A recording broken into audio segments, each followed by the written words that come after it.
બે હાથ જોડીને નમ્ર વિનંતી છે, દરેક મહાત્માઓ આગળ બેસે. દર્શનનું મહત્વ મોટું છે. મારે તમારા દર્શન કરવાના છે ને તમારે મારા દર્શન કરવાના છે. દ્રષ્ટિથી દ્રષ્ટિ મળવી જોઈએ. વાત સમજાય કે ના સમજાય? તમે શ્રીનાથજી જાઓ છો તો બહારથી જ દર્શન કરો છો? કેટલી બધી ભીડ હોય છે. તમને દર્શન કલાક મળે છે કે ખાલી 2-5 સેકન્ડના જ મળે છે? વાત સમજાય કે ના? 5 સેકન્ડના દર્શન માટે તમારે 5,000 10,000 ખર્ચીને તમે જાઓ છો. વાત સમજાય કે ના સમજાય? એટલે બે હાથ જોડીને વિનંતી કરું છું કે ખુરશીવાળા કે નીચે બેસનારા બધા જ આગળ આવે. આ કેટલી ઉંમરનું ક્લાસ છે?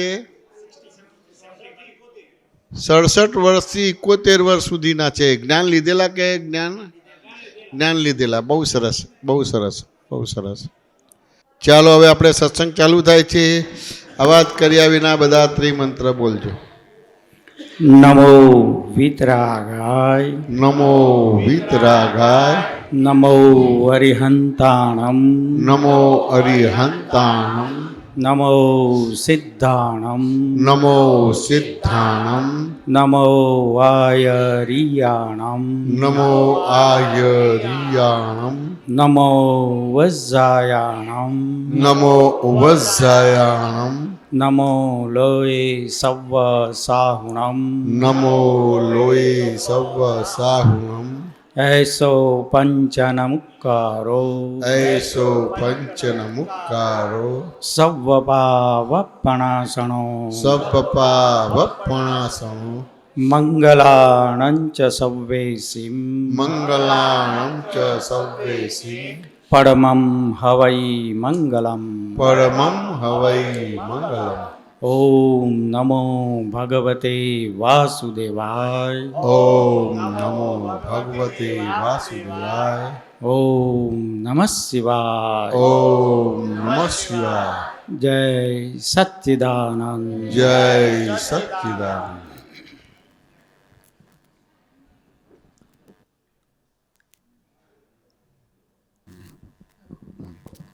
પૂછો, વાતચીત કરો. બહેનોમાં પૂછો, ભાઈઓમાં પૂછો. બીજા આ વખતના અક્રમ વિજ્ઞાનમાં એક લેખ છે, સંગમાં અસંગ. તો થોડુંક એના પર પ્રકાશ પાડશો? બરાબર છે. સંઘમાં અસંગ. બરાબર છે.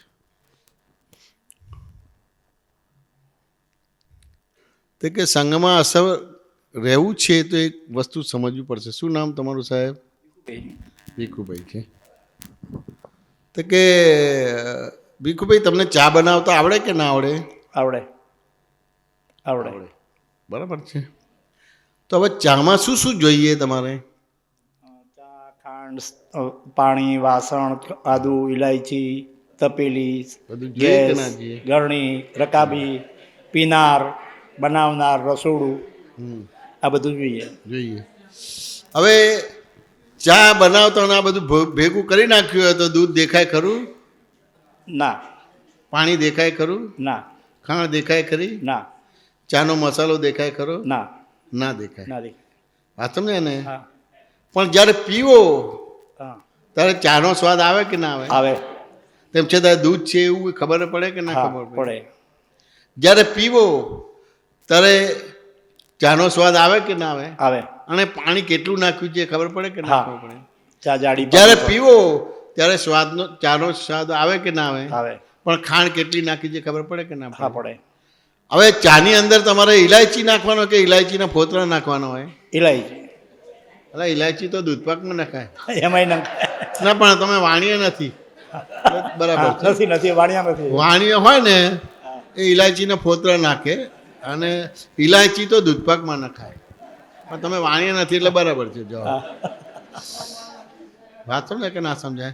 અમારી પાસે અમારા મધર છે ને ઇલાયચી ફોલાવે. હા. એ પેલો ચાનો ડબ્બો જોડે આપે. હા. તો કે જો આ ઇલાયચીનો ડબ્બો આ છે અને આ ઇલાયચીના ફોતરા છે ને એ તારે ચાના ડબ્બામાં નાખવાના. હા. વાત સમજાય કે ના સમજાય?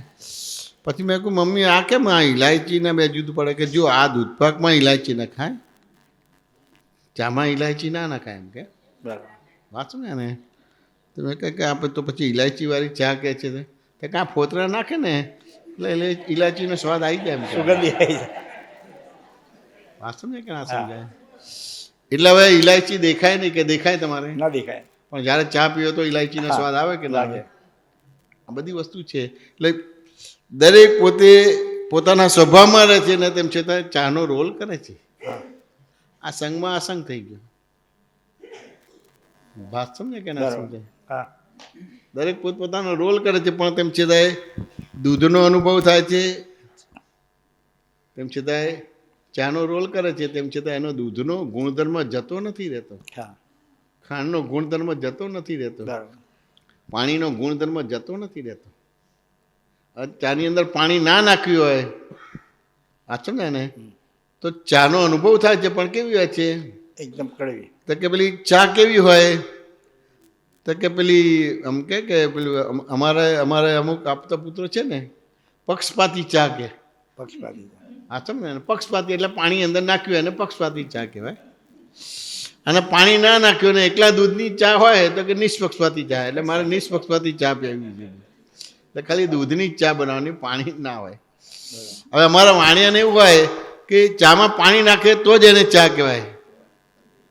વાત સમજે કે ના સમજાય. એટલે ક્યાં તો આપણે દૂધ પીવાનું હોય, પણ ચા પીવી હોય તમારે તો પાણી નાખે તો જ એને ચા કહેવાય. બધું વાત સમજ કે ના સમજ. તેમ છતાં આ તો બધું ક્યારેક કોણ શું ફૂટે ખબર ના પડે, કારણ કે દરેકની ડિગ્રીઓ અલગ અલગ છે, હા. દરેકની સ્પેસ અલગ છે. એટલે એ રીતે તમારે પક્ષપાતી ચા ને નિષ્પક્ષપાતી. પાછું બીજું બી હોય, અમુક લોકોને તો પેલી નિષ્પક્ષપાતી ચા જોઈએ પણ મલાઈ માર્કે. મલાઈ મારે. મલાઈ માર્કે એટલે શું કહેવાય તમારે ભીખુભાઈ? ચાના ઉપર દૂધ તો માપનું જ હોય. આ દૂધ તો પૂરેપૂરું હોય, હા. પણ ઉપર પાણી મલાઈ ના હોય, પાછી મલાઈ પણ નિષ્પક્ષપાતી ચા ઉમેરી હોય. હોય. એક બે ચમચી પણ મલાઈ ઉપર પેલું દૂધની ઉપર પેલું તર તર તર તર. મલાઈ હોય ને એ ચાની ઉપર નાખવાની, હા. એટલે મલાઈ માર્કે કે બધું છે. વાંચો ને કે ના સમજ.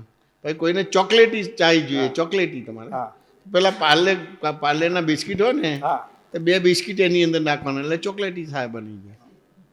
આવું બધી વસ્તુ હોય. વાંચો ને કાંઈ મેં કહું હાલો ચોકલેટ નાખવાની ના કે બિસ્કિટ નાખો, પાર્લેજીના 2 બિસ્કિટ નાખો એટલે ચા ચોકલેટી થઈ જાય.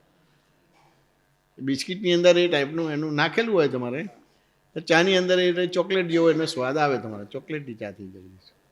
વાંચો ને એટલે જો દેખીતે ચા જ છે, વાંચો ને એને તો ચાનો સ્વાદ આવે છે, તેમ છતાં દૂધ કેટલું છે ખબર પડે છે, પાણી કેટલું છે ખબર પડે છે, ખાંડ કેટલી છે ખબર પડે છે, એમાં મસાલો કેટલો છે બધું જ ખબર પડે છે. એટલે પોતે પોતાના સ્વભાવમાં રહીને વિભાવનો રોલ કરે છે, એટલે સંગ રહીને અસંગમાં રહે છે. તમારે ભીખાભાઈ વાત સમજાય કે ના સમજાય?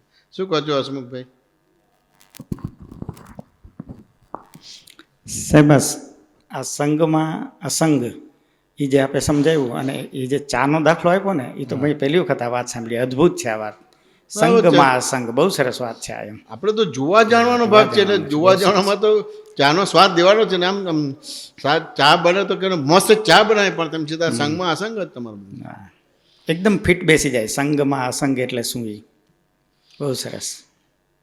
એ જેને ચા બનાવીને વખાણ કરવા પડે, હવે વખાણ કરો એટલે તમે તન્મયકાર નથી થઈ ગયા. નહીં વાહ વાહ, બહુ ડ્રામેટિકલી છે. ડ્રામેટિકલ છે. વાહ. હતું ને કે ના સમજાય.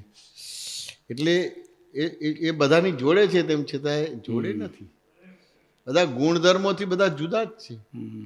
દરેકના ગુણધર્મ જુદા છે. પાણીનો ગુણધર્મ જુદો છે, દૂધનો ગુણધર્મ જુદો છે, ખાંડનો ગુણધર્મ જુદો છે, ચાનો છે, મસાલાનો, બધાનો ગુણધર્મ જુદા છે. અથવા એના પોતાના સ્વાભાવિક ગુણધર્મો છે. એટલે મારી અંદર પણ સાહેબ બધા જ ગુણધર્મો છે, છતાંય હું જળના ગુણધર્મો છે, ચેતનના ગુણધર્મો છે, છતાંય હું અસંગ રહી શકું છું. એમાં અસંગ રહી શકો. બહુ સરસ. વાંચું કે ના સમજાય. પણ હવે સંઘ કેવી રીતે થઈ ગયું? ખાલી એટલી જ બિલીફ ઊભી થઈ ગઈ કે હું હસમુખભાઈ છું, હું ભીખાભાઈ છું, બસ પતી ગયું. એટલે એ સંગી ક્રિયા થઈ ગઈ. સંગી ક્રિયા થઈ ગઈ. વાહ વાહ, બહુ સરસ. વાંચું કે ના સમજાય. અને પેલો તો સંગી ક્રિયામાં છે, તેમ છતાં અસંગ છે. અસંગ છે. વાંચું ને એટલે વસ્તુ સમજવી પડશે કે નહીં સમજવી પડે? તો કે આ જગતમાં જે તમને દેખાય છે ભીખાભાઈ, એ કમ્પાઉન્ડ થયું છે કે મિક્સર થયેલું છે? કમ્પાઉન્ડ છે. હસમુખભાઈ શું કહો છો? આ જગતમાં તમને જે કંઈ પણ દેખાય છે કમ્પાઉન્ડ થયું છે કે મિક્સર થયેલું છે? મિક્સર છે.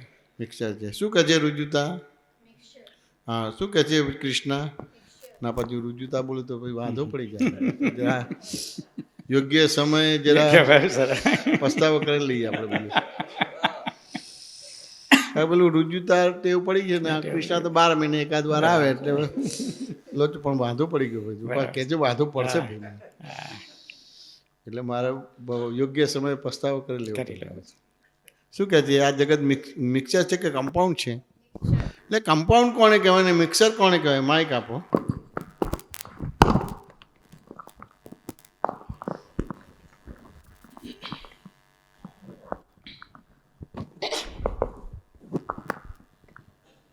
કમ્પાઉન્ડ એટલે એને એક સોલિડ ફોર્મ કહેવાય, સોલિડ ફોર્મ કહેવાય. અને મિક્સચર એટલે લિક્વિડ અને જે બીજા જે મટીરિયલ છે એનું આખું મિક્સચર બને, એટલે કે લિક્વિડ જેવો પોર્શન હોય. એટલે એમાં 2-3 મટીરિયલનું મિક્સિંગ ભેગું થાય ને કમ્પાઉન્ડ એટલે એક જનું આખું સોલિડ પોર્શન હોય. તો કે કમ્પાઉન્ડની અંદર બધું મિક્સ થાય. વાત સમજાય કે ના સમજાય? પણ દરેક પોતાનો ગુણધર્મ ઉડી જાય તમારે.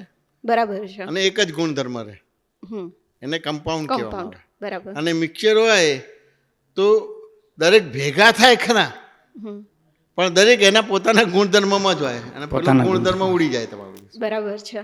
વાત એટલે આ જે ચાનો દાખલો આપ્યો એ મિક્સચર છે કે એ મિક્સચર કહેવાય, કમ્પાઉન્ડ ના કહેવાય. એટલે આ જગતમાં કમ્પાઉન્ડ છે જ નહીં. છે જ નહીં. વાહ વાહ. માટે મોક્ષ છે. માટે મોક્ષ છે. વાહ. જો આ જગતમાં કમ્પાઉન્ડ થતું હોય તો મોક્ષની વાત ના થાય. પણ મિક્સચર છે એટલે એ રીતે તમે સંઘની અંદર અસંગ રહી શકો એવું કહેવા માંગુ. અને આ પ્રિન્સિપલ જીન અને જીનેશ્વરને ખબર છે, માટે કીધું કે સંઘની અંદર અસંગ રહી શકાય. વાહ વાહ. અદ્ભુત અદ્ભુત. કમ્પાઉન્ડ નથી થયું. સાચું ને? દરેકના પોતપોતાના ગુણધર્મ રહે છે. જેમ સોનાના ઘરેણાં બનાવો છો પણ સોનાનો ગુણધર્મ રહે છે જ. એની અંદર બીજી ઘણી બધી ધાતુ મિક્સ કરવામાં આવે છે, પણ સોની પાસે જાઓ તો બધી ધાતુને જુદી પાડીને આપી દે કે સોનું આટલું છે, રૂપું આટલું છે, તાંબુ આટલું છે, પિત્તળ આટલું છે, બધું જુદું પાડીને આપી દે. હવે ઘરેણાં બનાવવા છે તો સોનું તમારે શું કહેવાય? પોચું કહેવાય ને નબળું કહેવાય. એટલે બીજી ધાતુ નાખવી પડે એટલે ઘરેણું મજબૂત થાય. સાચું ને? શેપ આપી શકાય એને, શેપ આપવા માટે. બરાબર છે. સાચું ને? હા, તમે તો સોની છો એટલે ખબર પડે બધું. તમે બનાવેલા ઘરેણા? તમારા બાપ દાદાએ બનાવ્યા? નહીં, કોઈએ નથી બનાવેલા. ખાલી એમનો સરનેમ પડે. બરાબર છે. હા હા. ના, દાગીનો ભેગો છે તો એ મિક્સર જ છે. તો ફોર્મમાં આવ્યા પછી, હા, પણ ફોર્મમાં આવ્યા પછી એને ઓગાળી નાખે. હા, મેટલ આપણે સોનું કાઢવું છે, બરાબર છે. પણ તે વખતે તો એ સોનું ને પિત્તળ બધું ભેગું જ છે ને. હા, એ દાગીનો બને છે ત્યારે મિક્સર છે, એ કમ્પાઉન્ડ નથી થયું. પણ એ કમ્પાઉન્ડ જેવું લાગે છે આપણને. દાગીનાને કમ્પાઉન્ડ કહીએ છીએ. ના, કમ્પાઉન્ડ નથી, મિક્સર જ છે. પણ સામાન્ય રીતે કેવું હોય, આપણે શું કહે કે સોનાનો દાગીનો છે એવી રીતે ભાષા થાય છે. દાગીનો થયા પછી પણ દાગીનાને ઓગાળી નાખ્યું, હા, તો એ જે લિક્વિડ ફોર્મમાં આવ્યું, ઓગાળે નહીં ને તો એને મિક્સર જ કહેવાય. તમે એવું કહેવા માંગો છો કે ઓગળે તો જ મિક્સર છે, એવું ના, એવું નથી. એ દાગીનો છે તેમ છતાં એ મિક્સર જ છે. સમજે? મિક્સર જ છે. એટલે તેલ અને પાણી બે ભેગું હોય તેમ છતાં એ શું છે? મિક્સર છે, કમ્પાઉન્ડ નથી થયું. ઓકે. બેના ગુણધર્મ જુદા છે. તમે તેલ અને પાણી ભેગું કરો અને પેલું શું કહે છે તમારે? પેલું ચકડું ફરે અને શું કહે છે તમારે? મિક્સર ફેરવો.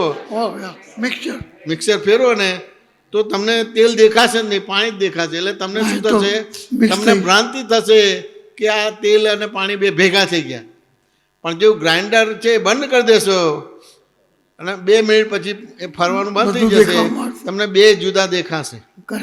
અને સોની તમને જુદું પાડીને આપે છે કે આટલું સોનું છે, આટલું તાંબુ છે, આટલું પિત્તળ છે, આટલું આ છે, એ રીતે તમને બતાવશે. પણ તેમ છતાં આખા દાગીનાને કમ્પાઉન્ડ ના કહેવાય, મિક્સર જ કહેવાય. મિક્સર જ કહેવાય.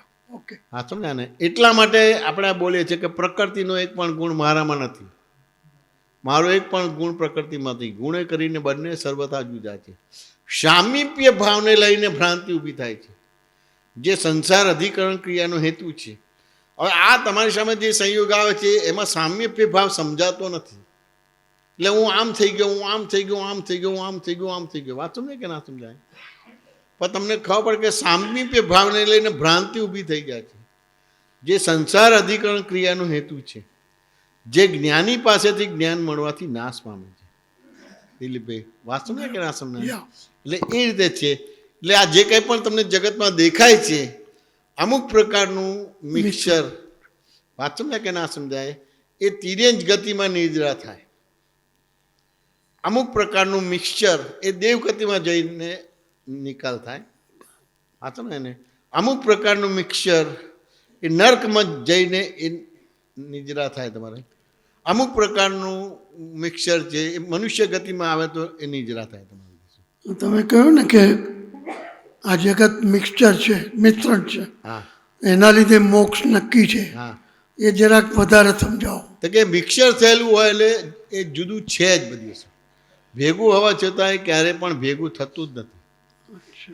એટલા માટે તીર્થંકરોએ ટંકોત કીણવત એવો શુદ્ધાત્મા છું. ટંકોત કીણવત ક્યારેય પણ આત્મા કોઈમાં ભળ્યો નથી. બે ગુણે કરીને જુદા જ છે. વાત સમજાય કે ના સમજાય? ટંકોત કીણવત. તમે નરકે જવાનું કર્મ કર્યું હોય ને તેમ છતાંય આત્મા ટંકોત કીણવત એવો શુદ્ધાત્મા છે. એટલે વિતરાગોના આલોચના પ્રતિક્રમણ પ્રત્યાખ્યાન જુદા છે અને જગતના લોકોના આલોચના પ્રતિક્રમણ પ્રત્યાખ્યાન જુદા છે. તમે ખાલી નિયમિત ચરણ વિધિ કરશો તો વિતરાગો જે આલોચના પ્રતિક્રમણ પ્રત્યાખ્યાન કરે છે એવા પ્રતિક્રમણો થશે. તમે બધી આ સમજ્યા ને? તમે અમુક પ્રકારના પ્રતિક્રમણો કરશો તો નરકે જવાના કર્મની નિદ્રા વાળા પ્રતિક્રમણો નહીં થઈ શકે. દેવગતિમાં નિદ્રા થવાવાળા દોષો એ નહીં થઈ શકે તમારે. તિર્યંજ ગતિમાં જાય પણ ચરણ વિધિ કરશો તમે તો મનુષ્ય ગતિમાં જવા માટેના બધા જે કર્મો છે એની નિદ્રા થઈ જશે. તિર્યંજ ગતિમાં જનારા કર્મોની નિદ્રા થઈ શકે, દેવ ગતિમાં જનારા કર્મોની નિદ્રા થઈ શકે, નર ગતિમાં જનારા કર્મોની નિદ્રા થઈ શકે. અને એ રીતે મનુષ્ય અવતારમાંથી જ મોક્ષ છે. હા સમજાય કે ના? કે અમુક કર્મનો બંધ પડે તો નરકે જવું જ પડે. હવે ટંકો જ કીણવત એવું હું શુદ્ધાત્મા છું તો કૃષ્ણ ભગવાનને નર્કનું કર્મ બંધ પડ્યું તેમ છતાં ટંકો જ કીણવત એવો શુદ્ધાત્મા છે. એટલે આ બાજુ એ નરકે જાય છે ને તેમ છતાં તીર્થંકર પણ થવાના છે. આવી રીતે છે. નહીકર નરકે જનારો તીર્થંકર ના થઈ શકે. પણ અમુક સમયે અમુક ઋતુ થાય પછી એ બંધ પડી જાય છે, એની નિદ્રા નથી થતી. તેમ છતાં એવો સંયોગ આવેલો કૃષ્ણ ભગવાનને. દિલીપભાઈ વાત સમજાય કે ના સમજાય? એવો સંજોગ આવ્યો તો એમને ફોડ પડે છે. એટલે ફોડ પડે છે એટલે એ પ્રક્રિયા ચાલુ થઈ. આ સમજાય ને? અને પ્રક્રિયામાં તમારે અમુક પ્રકારના અથવા તો અમુક ફિગર છે 500 સાધુઓને એને ખમાયા. વાત સમજાય ને? અને પછી ખમાયા નહીં એટલે અમુક પ્રકારની નર તૂટી. પછી ખબર પડી કે આ બીજું કર્યું હોત ને તો આ બધી નર તૂટી જાત. હવે એમને ખબર પડી કે લાવ હવે હું ખમાઈ દઉં બધાનું, તો કે ના હવે નર્ક ના તૂટે એમ કીધું. વાત સમજાય કે ના સમજાય? એટલે મનુષ્ય ગતિમાં તમારે ચારેય ગતિના કર્મો ખપાવવાનું એટલો બધો પાવર છે. એટલે કે જે મનુષ્ય અવતાર કિંમતીમાં કિંમતી છે. દેવગતિ કિંમતી નથી, મનુષ્ય ગતિ કિંમતી. એટલે દેવો પણ મનુષ્ય અવતાર માંગે છે. એમાંથી તમે બંધ પણ પડી શકે અને નિદ્રા પણ થઈ શકે. તિર્યંજ ગતિમાં ખાલી નિદ્રા થાય પણ બંધ ના પડે. એટલે તિર્યંજ ગતિમાંથી મોક્ષે ના જઈ શકાય. દેવગતિમાં નિદ્રા થાય બંધ ના પડે એટલે દેવગતિમાંથી પણ સીધા મોક્ષે ના જવાય. નરગતિમાં પણ નિદ્રા થાય બંધ ના પડે. વાંચો ને એને? એટલે નરગતિથી સીધા મોક્ષે ના જવાય. પણ દેવ આપણે મનુષ્ય ગતિમાં નિજરા પણ થાય છે અને બંધ પણ પડે છે, બંધ પણ પડે છે અને નિજરા થાય છે. એટલે મનુષ્ય અવતારની બહુ જ મોટી કિંમત છે. જો આ સમજાઈ જાય તો જીવ પ્રમાદ કરતો બંધ થઈ જાય ને એક અવતારી મોક્ષે જવાનો પુરુષાર્થ ચાલુ કરી દે. એટલી મોટી વસ્તુ છે. પણ હજી સમજાતું જ નથી, કોઈને સમજાતું નથી. પણ આ જે દેવગતિમાં જે જીવ ગયા હોય, શું કહો છો? દેવગતિમાં હા જે જીવ ગયા હોય, હા, હવે એમને તો આમ તો કમ્પ્લીટ નોલેજ છે જ ને. શું કહો છો? એમની પાસે થોડું માઇક દૂર રાખો, દૂર રાખો. હા, દૂર એમની રાખો. પાસે હા, કમ્પ્લીટ નોલેજ તો ખરું ને. ના, એમને અમુક જ વસ્તુ દેખાય. અમુક હા, પણ કર્મ બંધ ના પડી શકે. બધું દેખાય ખરું પણ એ નિજરા થાય, પણ નવો બંધ ના પડી શકે. નર્ક ગતિમાં પણ દેખાય ખરું પણ બંધ ના પડી શકે. સાચું ને કે ના સમજાય? બંધ પડે તો દેવ ગતિમાંથી મોક્ષે જઈ શકે, હા, હું એ જ કહું છું. અને બંધ પડે તો નર ગતિમાંથી મોક્ષે થઈ શકે. જાનવર ગતિમાં પણ બંધ પડે તો મોક્ષે જઈ શકે. બંધ ખાલી મનુષ્ય અવતારમાં જ પડે છે. એટલે નિજરા પણ મનુષ્ય અવતારમાં થાય છે અને બંધ પણ તમારા મનુષ્ય અવતારમાં થાય છે. એટલે આ બે મળ્યું છે એટલે બહુ જ પુણ્ય. એટલે દેવો હંમેશા મનુષ્ય અવતાર ઝંકે છે, પણ મનુષ્યને મનુષ્યની કિંમત નથી. આ મોટી આપણે એમ કહે ને કે નબળાઈ છે. જે દિવસે મનુષ્યને મનુષ્યની કિંમત સમજી જશે તે ફાંફા મારવાના બંધ કરી દેશે અને સીધો વિતરાગ માર્ગે જતો રહેશે. આ સમય તો આ તીર્થંકરોને બધાને મનુષ્ય અવતારની વેલ્યુ સમજાઈ ગઈ હતી. આ સમય ને એટલે પછી એ જ અવતારમાં મોક્ષે જતા રહ્યા. તમને પણ મનુષ્ય અવતારની વેલ્યુ સમજાઈ જશે તો એ જ અવતારમાં મોક્ષે જતા રહેશે. એટલી મોટી વસ્તુ. હા, બોલો. આ માઇકમાં બોલો.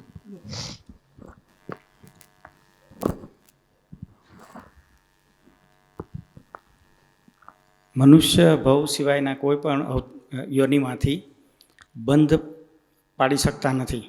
એની પાછળનું સાયન્સ શું છે સાહેબ? મનુષ્ય અવતારમાં એવો રાઈટ મૂક્યો છે, એવું એનું કર્મ એવું છે કે એની અંદર રાઈટ એને છે કે મોક્ષે જઈ શકે. તો કુદરતી અને એ રીતની સત્તા છે. 5 ઇન્દ્રિયો ખુલ્લી થાય છે. બરાબર. એટલે મેક્સિમમ એ નરકે જઈ શકે એવા કર્મ બંધ પાડી શકે, મેક્સિમમ એ દેવ ગતિમાં જઈ શકે એવા કર્મ બંધ પાડી શકે, મેક્સિમમ એ તિર્યંજ ગતિમાં જઈ શકે એવા કર્મ બંધ પાડે. અને પંચમ ગતિ ખુલ્લી થાય એવી પણ સત્તા મનુષ્ય અવતાર છે. વાહ વાહ. પંચમ ગતિ પણ ખુલ્લી થાય. તિર્યંજ ગતિને, નર ગતિને, દેવ ગતિને એવી સત્તા નથી. બહુ સરસ. એટલી મોટી વસ્તુ. સાચું ને કે ના સમજાય? એટલી મોટી વસ્તુ છે. એટલે 5 ઇન્દ્રિયો તો પ્રાણીઓમાં પણ હોય છે, પંચેન્દ્રિયો તો પ્રાણીઓ હા, હોય પણ છે. મનુષ્યમાં કંઈક એવું વિશેષ છે કે હા, જેથી એવું કરી છે. શકે છે. બરાબર છે. એટલે એ રીતે છે. એટલે બહુ જ મોટી વેલ્યુ છે. એટલે કશું ના પડે તો તમને જે અવતાર મળ્યો છે અને એમાં પાછા તમને દાદા ભગવાન મળે છે. વાહ વાહ, બહુ અને સરસ. દાદાનું અક્રમ વિજ્ઞાન મળ્યું છે. બહુ સરસ. કામ કાઢી લેજો. અનંત અવતાર આ બધું કર્યા જ કરેલું કર્યું છે. છે. બરાબર છે. અનંત અવતાર કરે છે. અત્યારે કેવળ આત્મા યોગ સિદ્ધ કરી લો. બહુ મોટો શોર્ટકટ કરી આપ્યો છે દાદાજી. અનુકૂળતા, પ્રતિકૂળતા, બીજું ત્રીજું કશું જોતા નહીં. એડજસ્ટમેન્ટ લઈ વાંચો ને એક આપતા પુત્રનો લાભ લો, પણ દૂરથી ના લેતા. કારણ કે આપણે મહાકાલેશ્વર દર્શન કરવા જઈએ છીએ તો કેટલી તકલીફ વેડફીને જઈએ છીએ, પણ તમને 5 સેકન્ડથી વધારે દર્શન નથી મળતા. કે મળે છે? નહીં. એ રીતે આપણે પેલું કયું છે સાઉથમાં, તિરુપતિ બાલાજી. તિરુપતિ, એમાં કેટલા કલાક ઊભી રહેવું પડે છે? ઓછામાં ઓછા 12-15 કલાક. પણ 5 સેકન્ડથી વધારે દર્શન નથી થતા. તમને આપતા પુત્રો આટલા નજીકથી મળે છે, વાતો કરી શકો છો. વાંચો ને તમે એવો પરિચય કરી લો તો કે તમને સહેજા સહેજ એનું નિધિ દર્શન ઊભું થાય. વાહ વાહ, અદ્ભુત. પણ આપણે તો દૂર બેસે છે, પરિચય જ બહુ નથી સરસ. કરતા. બહુ સરસ. તમને કોઈ છોકરી જોઈ હોય અને ગમી જાય તો પરિચય કરો કે ના કરો? કે દૂર રહો તમારે બધું? હા, બરાબર છે. ખરે તો કોઈ છોકરીને છોકરો ગમી જાય તો પરિચય કરો કે ના કરો? કરે. બરાબર. તમને ના પૂછાય ના, પણ એને પરણવાનું નથી. કૃષ્ણને પરણવાનું નથી. તમે પરણેલા છો એટલે પૂછી શકાય બીજું. ખાલી છોકરી ગમી જાય તો પરચી એટલે નજીક જઈએ છીએ. બરાબર છે. બરાબર છે. સાચો ને? એને છોકરો ગમી જાય નજીક જઈએ છે. હાલું અહીંયા આવું બરાબર. આયા છે દૂરથી, તો પેલા શિકાગોથી આવ્યા છે. બોલો. વાત સમજે કે ના છે? અને પછી દૂર બેસીએ કેમનું કરવાનું થાય? આ બધા જેમ એક શિલ્પકાર સરસ મજાની મૂર્તિ ઘડે છે. ધારો કે આ હમણાં આપણે બન્યું તમારે આપણે રામ જન્મભૂમિમાં મંદિર બન્યું, જો મૂર્તિ છે તો દર્શન થાય તો આપણને અહોવો થઈ જાય. થાય બરાબર છે. શ્રીનાથજીના દર્શન થઈ જાય તો અહોવો થઈ જાય છે. અંબાજીના દર્શન થાય તો અહોવો થઈ જાય છે. અને આ તો તમારે 1 to 1 વાત થઈ શકે, વાત સમજે, બોલી શકાય વાત. અને તમે એવો પરિચય રાખો કે ગમે ત્યારે યાદ આવે કે ઓહો દિલીપભાઈ 25 વર્ષ પછી મળે તો યાદ રહે. હાલો આ તો ભૂલી જાય, તમારે દૂર રહે તો કશું નહીં, બધું કોણ તમે શિબિરમાં આવ્યા તો એવું પૂછવું પડે તમારે. તો એવું પરિચય કેળવી લો. લગ્ન તમારે આત્મા જોડે કરવાના છે. વાત તમને કે ના સમજાય? એવો પરિચય કેળવી લો, દૂર બેસો નહીં. એ તો વ્યવસ્થા ગોઠવી શકાય. તમારે કંઈ બી હોય તો ખુરશીવાળો ભાગ હોય અને અમુક ભાગમાં કરી દો, પેલો કરી દો, લગભગ તમારે આમ એ થાય. બરાબર છે. એટલે એ રીતે તમારે છે. અને પૂછો કશું ના હોય તો તમે જે નિયમિત કરો છો એ બોલશો તો એ રીતે પણ પરિચય થશે. તો એમાં કંઈ સુધારો વધારો કરવાનું છે તો એ તમને સુધારો વધારો કરીને, અથવા તો કંઈ બી ઉપયોગમાં કાચું પડતું હોય તો તમને ઉપયોગની ગોઠવણી બરાબર કરી આપશે તમારે. પણ પરિચય કેળવી લો. બરાબર છે. તમને વ્યક્તિગત બધા આપતપુત્રો ઓળખે અને તમે બધા આપતપુત્રોને ઓળખો એવો પરિચય કરી લો. હલો, પ્રત્યક્ષ આપ અત્યારે પ્રત્યક્ષ છો આપ, બરાબર. અને આપણે હમણાં જ વાત કરી કે દર્શન માટેની નજીક આવવાની એ બધી, તો પ્રત્યક્ષનો જે ફાયદો થાય એ અમે ટીવીમાં માનો કે આપનું જ્ઞાન વાણી સાંભળતા હોઈએ તો એ, અને અત્યારે આપને પ્રત્યક્ષ જોઈએ એ. અને બીજો પ્રશ્ન કે દાદા ભગવાન તો અત્યારે પ્રત્યક્ષ નથી અમારા માટે, અને આપતપુત્રો જ અમારા માટે અત્યારે પ્રત્યક્ષ છે. તો એમાં અમે દાદા ભગવાન જેવો ભાવ રાખીને દાદા ભગવાન જ માનીએ તો શું ફળ કે શું, એ આપ જરા સમજાવશો? તો કે આધાર કે તમને આપતપુત્રો મળેલા છે તો એ વ્યક્તિને દાદા ભગવાન મળ્યા છે કે નથી મળ્યા? શું નામ સાહેબ તમારું? ભલુભાઈ ગઢવી. ક્યાંથી આવો છો?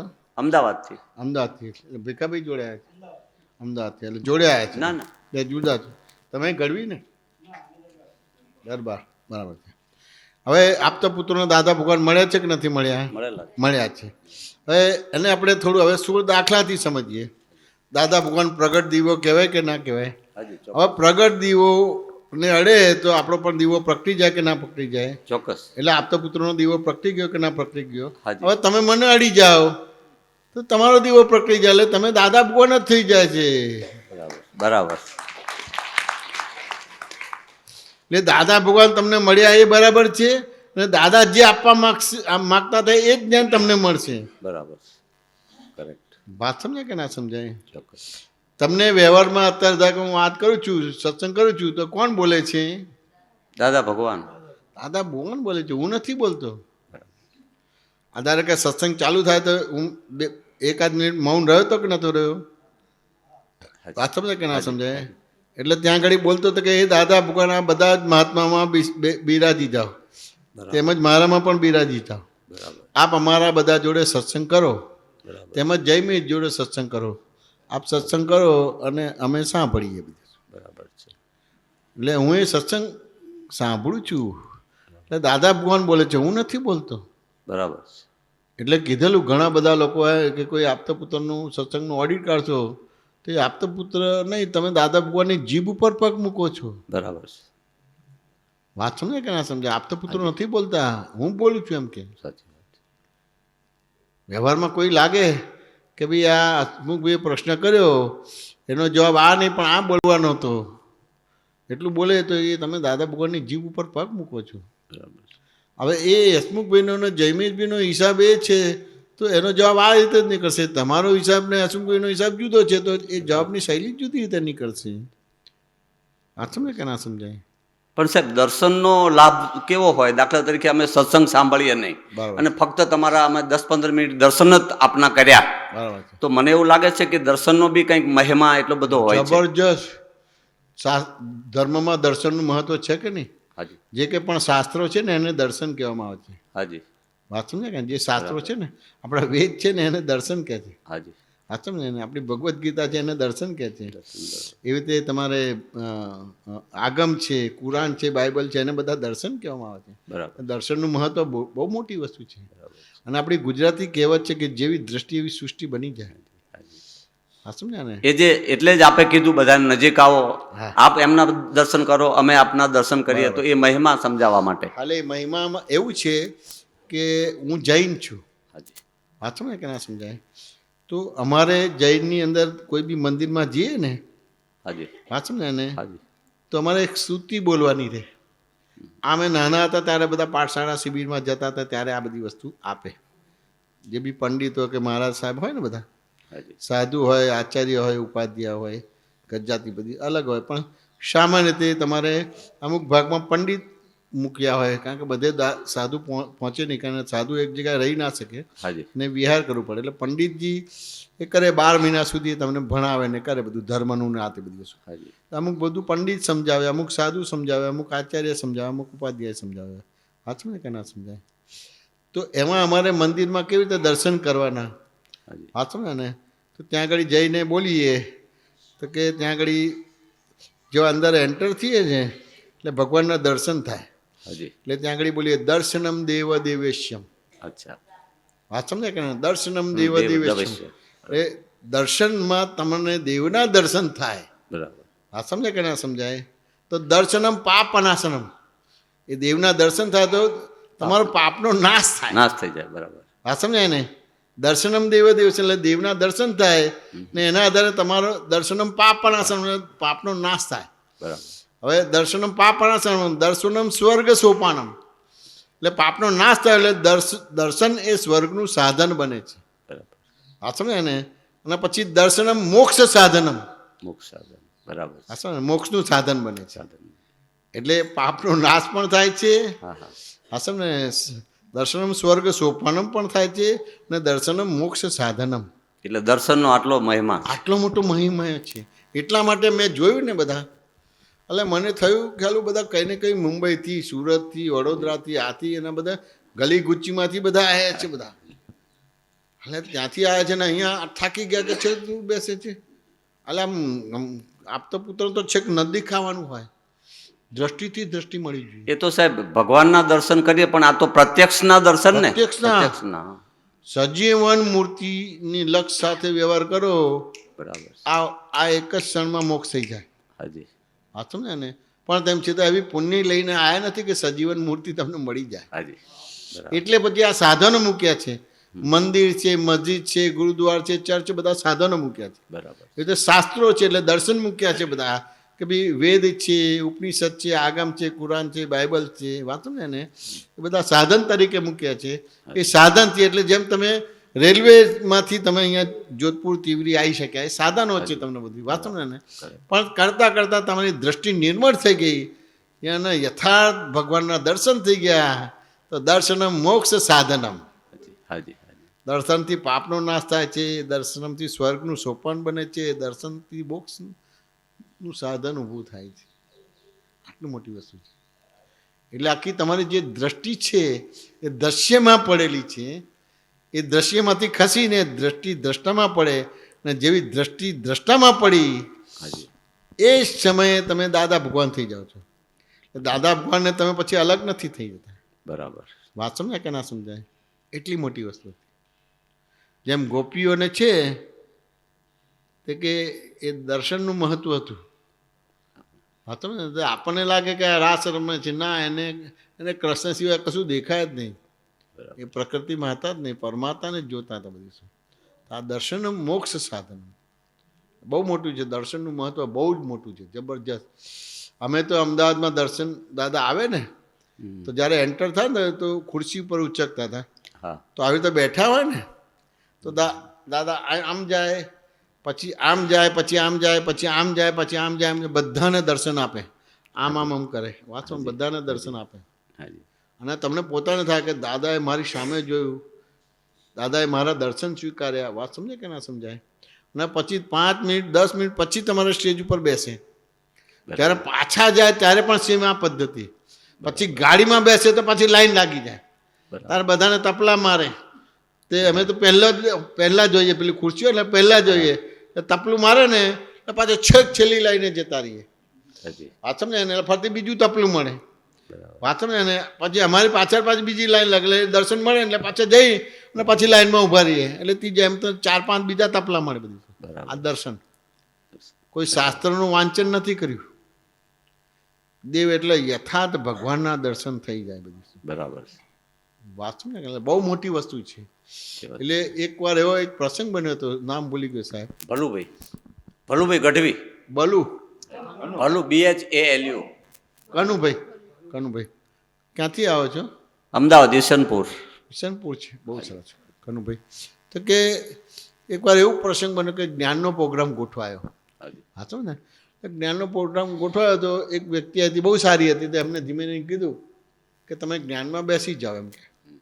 તો પેલા ભાઈએ કીધું કે ના હું નહીં બેસું એટલે કે કેમ તો કે મને સાક્ષાત્કાર થઈ ગયો છે એમ કે હાચો ને દાદા ખુશ થઈ ગયા તમને સાક્ષાત્કાર થઈ ગયો ઓહો બહુ સરસ કેવો અનુભવ થયો એમ કે મને કૃષ્ણ ભગવાન દેખાયા કે કેવા દેખાયા તો કે પેલા મુરલીવાલા મુગટવાળા દાદાએ ધીમે ધીમે કીધું પેલું ચિત્રપટમાં છે એવું હા કે એવું જેવું એમ કે વાંચો ને એને તો દાદાએ પછી ત્યાં ફોડ પાડ્યો વાંચો ને એને તો કે ચિત્રપટ છે એ કૃષ્ણ ભગવાન નથી બરાબર ચિત્રપટ છે એ કૃષ્ણ ભગવાન નથી વાંચો ને કે ના સમજાય પણ ચિત્રપટને જે દર્શન કરે છે ને ચિત્રપટને જે જોવે છે ને એ કૃષ્ણ ભગવાન છે ધારો કે તમે મંદિરમાં જાઓ છો અને મહાકાલેશ્વરના દર્શન કરો છો કે શ્રીનાથજીના કે ડાકોરજીના કે અંબાજીના દર્શન કરો છો એ તો ચિત્રપટ છે તો કે ખરેખર અંબાજી કોણ છો તો કે તમે છે ખરેખર શ્રીનાથજી કોણ છો એ તમે છે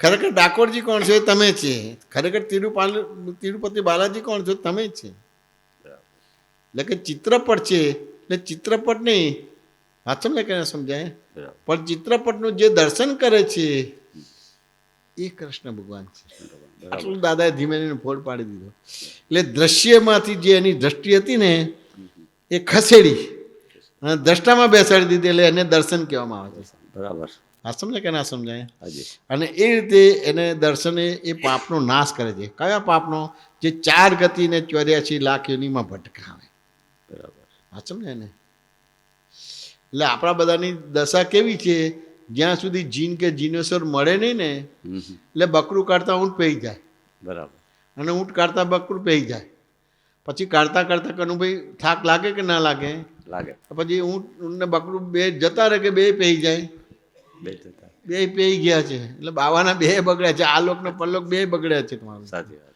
એટલે તમારે તો ખાલી દર્શનનું મહત્વ છે તેમ છતાં આ કાળ બધો ગણેલો છે એજ્યુકેટેડ છે બરાબર એટલે એને અમુક વસ્તુના ખુલાસા અને સમાધાન પણ છે અને તેમ છતાં અમુક વસ્તુના ખુલાસા કે સમાધાન નથી બરાબર એટલે એને હંમેશા બટ ભાઈ શા માટે હું પગે લાગુ બરાબર વાંચો ને આમ જ કેમ એટલે એને ખુલાસા અને સમાધાન મળી જાય તો એ પણ પગે લાગશે તમારું બધું હવે તમે કહો તો કે ના હું પગે નહીં લાગુ મને પગે કેમ લાગવાનું તો એ તમારે સમજાવવું પડે બધું વાંચતું ને કે ના સમજાય એટલે સાયન્ટિફિકલી સમજવું પડશે બધું હવે મા બાપ છે એટલે અમુક વિનય છે તેમ છતાં અમુક વસ્તુ છોકરાઓ નહીં માને તમને મને રિયલાઇઝ કરાવો પણ રિયલાઇઝ નથી કરાવતા એટલે એ પછી છોકરાઓને તમારો ભેદ પડી જાય છે વાંચતું ને કે ના સમજાય તો કે આ રીતે જે દ્રશ્ય છે એ કૃષ્ણ ભગવાન નથી વાંચું ને એને પણ જે જોવે છે એ કૃષ્ણ ભગવાન છે એટલે આટલું થઈ ગયું એટલે કામ થઈ ગયું બધું હવે ભગવાન કેવા છે ને આપણે જોઈએ તો દર્પણ જેવા છે દર્પણની સામે ઊભા રહીને તમે 2 હાથ જોડો તો તમે દર્પણને પગે લાગો તમારી જાતને જ પગે લાગો છો તમારી જાતને જ લાગો અને દર્પણની સામે જઈને આમ મુક્કાબાજી કરો તો દર્પણને મારો છો કે તમારી જાતને જ મારો છો સાચું ને કે ના સમજાય દર્શનનું મહત્વ છે દર્શન આવડી ગયા કામ પતી ગયું એટલે વૈષ્ણવ ધર્મમાં અથવા તો જૈન સિવાય બીજા કોઈ પણ ધર્મની અંદર દર્શનનું મહત્વ છે એટલે ભીડમાં પણ લોકો કલાક 2 કલાક 15 કલાક એ કરે ખાલી 5-25 સેકન્ડના દર્શન થાય છે બરાબર પણ એ દર્શન થઈ ગયા એ જિંદગી સુધી એને ભૂલાતા નથી વાત સમજે કે ના સમજે? પછી સાહેબ શ્રીમદનું એક સૂત્ર મને જરા સમજાવો ને. એમનું એક લાઈન છે, અપૂર્વ અવસર એવો ક્યારે આવશે, ક્યારે થઈશું બાયાંતર નિર્ગ્રંથ જો, સર્વ અવસ્થાઓનું બંધન તીક્ષ્ણ છેદીને વિચાર શું કહું મહદ પુરુષને પંથ જો. આ બહુ સમજાતું નથી, શું કહેવા માંગે છે? એટલે આ અપૂર્વ અવસર થયો અત્યારે આ તીવ્ર અત્યારે છે એ જ તે. આ તીવ્રીનો છે અપૂર્વ અવસર કહેવાય. બરાબર. આમાં આગળ 2017માં છેલ્લી શિબિર થઈ હતી. હા, આયા હતા થઈ અમે નથી, ત્યારે. પછી કોરોના થયો, બીજું થયું, ત્રીજું થયું, પછી પછી બંધ લલિતભાઈ પડી expire ગયું. થઈ ગયા. હાજી હાજી. આ સમજ્યા ને? એ અપૂર્વ અવસર કે એવો ક્યારે આવશે, આવી ગયો તમારા આવી ઘરે. ગયો. આ લાભ જ લઈ લેવાનો છે બધી વસ્તુ. વાત સમજાય કે ના સમજાય? અને બીજી રીતે કે તમને દાદા ભગવાનનું પ્રાગટ્ય થયું એ અપૂર્વ અવસર કહેવાય. બરાબર દાદા ભગવાનનું તમારે મળવું એ અપૂર્વ અવસર કહેવાય. બરાબર વાત સમજાય ને? કારણ કે દાદા ભગવાન એ જીન છે, બરાબર. એટલે આત્મજ્ઞાની છે, આત્મ યોગેશ્વર છે. વાત સમજાય કે ના સમજાય? હાજી. અને સિમંદર સ્વામી એ જીનેશ્વર છે, એટલે તીર્થંકર ભગવાન છે. આ બે જ જણા તમને એબ્સોલ્યુટ બનાવી શકે. હમ. વાત સમજ? આ બે જ જણા તમને મળે તે કે આ કાળમાં આ દાદા ભગવાનનું પ્રગટ થવું એ અપૂર્વ આયો અવસર તમારે. બરાબર ખાલી તમારે તમારો દીવો દીવાથી અડાડી દેવાનો છે, બસ આટલું જ કરવાનું ભાગ છે. બરાબર. સાચું નહીં કેના સમજાય? પછી આપણે લઈ તો કે આ 2017માં છેલ્લી શિબિર થઈ ગયા, ફરતી જ ચાલુ થઈ ગઈ. બહુ મોટી વસ્તુ થઈ. હાજી હવે આવડો મોટો પ્રોગ્રામ કરો અને પાછું રાજસ્થાનમાં હાજી. પાણીનો પ્રોબ્લેમ છે. ત્યારે તો સાહેબ 4 થી 5,000 માણસો આવેલા એકવાર, તો 5-6 હજાર 7,000. 7,000 આવ્યા હતા હા, મેક્સિમમ. અમે ગાર્ડનમાં સૂતા હતા બધા, જગ્યા જ નહોતી એટલે બધા માણસો હતા. થાય તો આપણે ઉનાળામાં બધા હા, વધારે આવતા ગાર્ડનમાં. હતા. વેકેશન મોટું હોય ને ઉનાળાનું, હાજી. માર્ચ મહિના એપ્રિલ મહિના હા, બસ ઉનાળામાં જ હતું એ. પહેલા આપણે આવી રીતે કરતા હતા, પણ પછી આપણે દિવાળીનું કર્યું હતું, તો એમાં હા. વેકેશન પડે તે આવે બધી હાજી, વસ્તુ. હા, સમજ્યા ને? પણ પેલું પરીક્ષાનું હતું એમાં થોડો ઓછા આવે, એટલે પેલું મોટું વેકેશન તો એમાં વધારે 7,000 આવ્યા છે મેક્સિમમ. બધાને ક્યાંય કોઈને પ્રોબ્લેમ નથી થયો, કોઈ બીમાર નથી થયું, કશું નથી થયું. અને પાણીનો પ્રોબ્લેમ બધી વસ્તુ થઈ. એકવાર સાહેબ આપણે આવેલા ને ત્યારે એ વીરભદ્ર ભાઈ બીમાર પડી ગયેલા અને પ્રાર્થના રાખેલી, બધા પ્રાર્થના કરો. બરાબર. તો અત્યારે મેં જોયા ને એ ભાઈને, વીરભદ્રભાઈને, એટલે મને ત્યારથી મેં જોયા નહોતા. એટલે પુષ્પાબેન એમને મળતા હતા, એટલે મેં કીધું આપ વીરભદ્ર છો? તા કે હા. મેં કીધું મોટા થઈ ગયા? મને કે ના, હજુ હું નાનો જ છું. એટલે એમ કરીને મને એમને મળવાની ઈચ્છા થઈ હતી. એટલે હા, ના, સારું સારું બધું. જય સચ્ચિદાનંદ. જય શ્રી. પૂછો, વાતચીત કરો.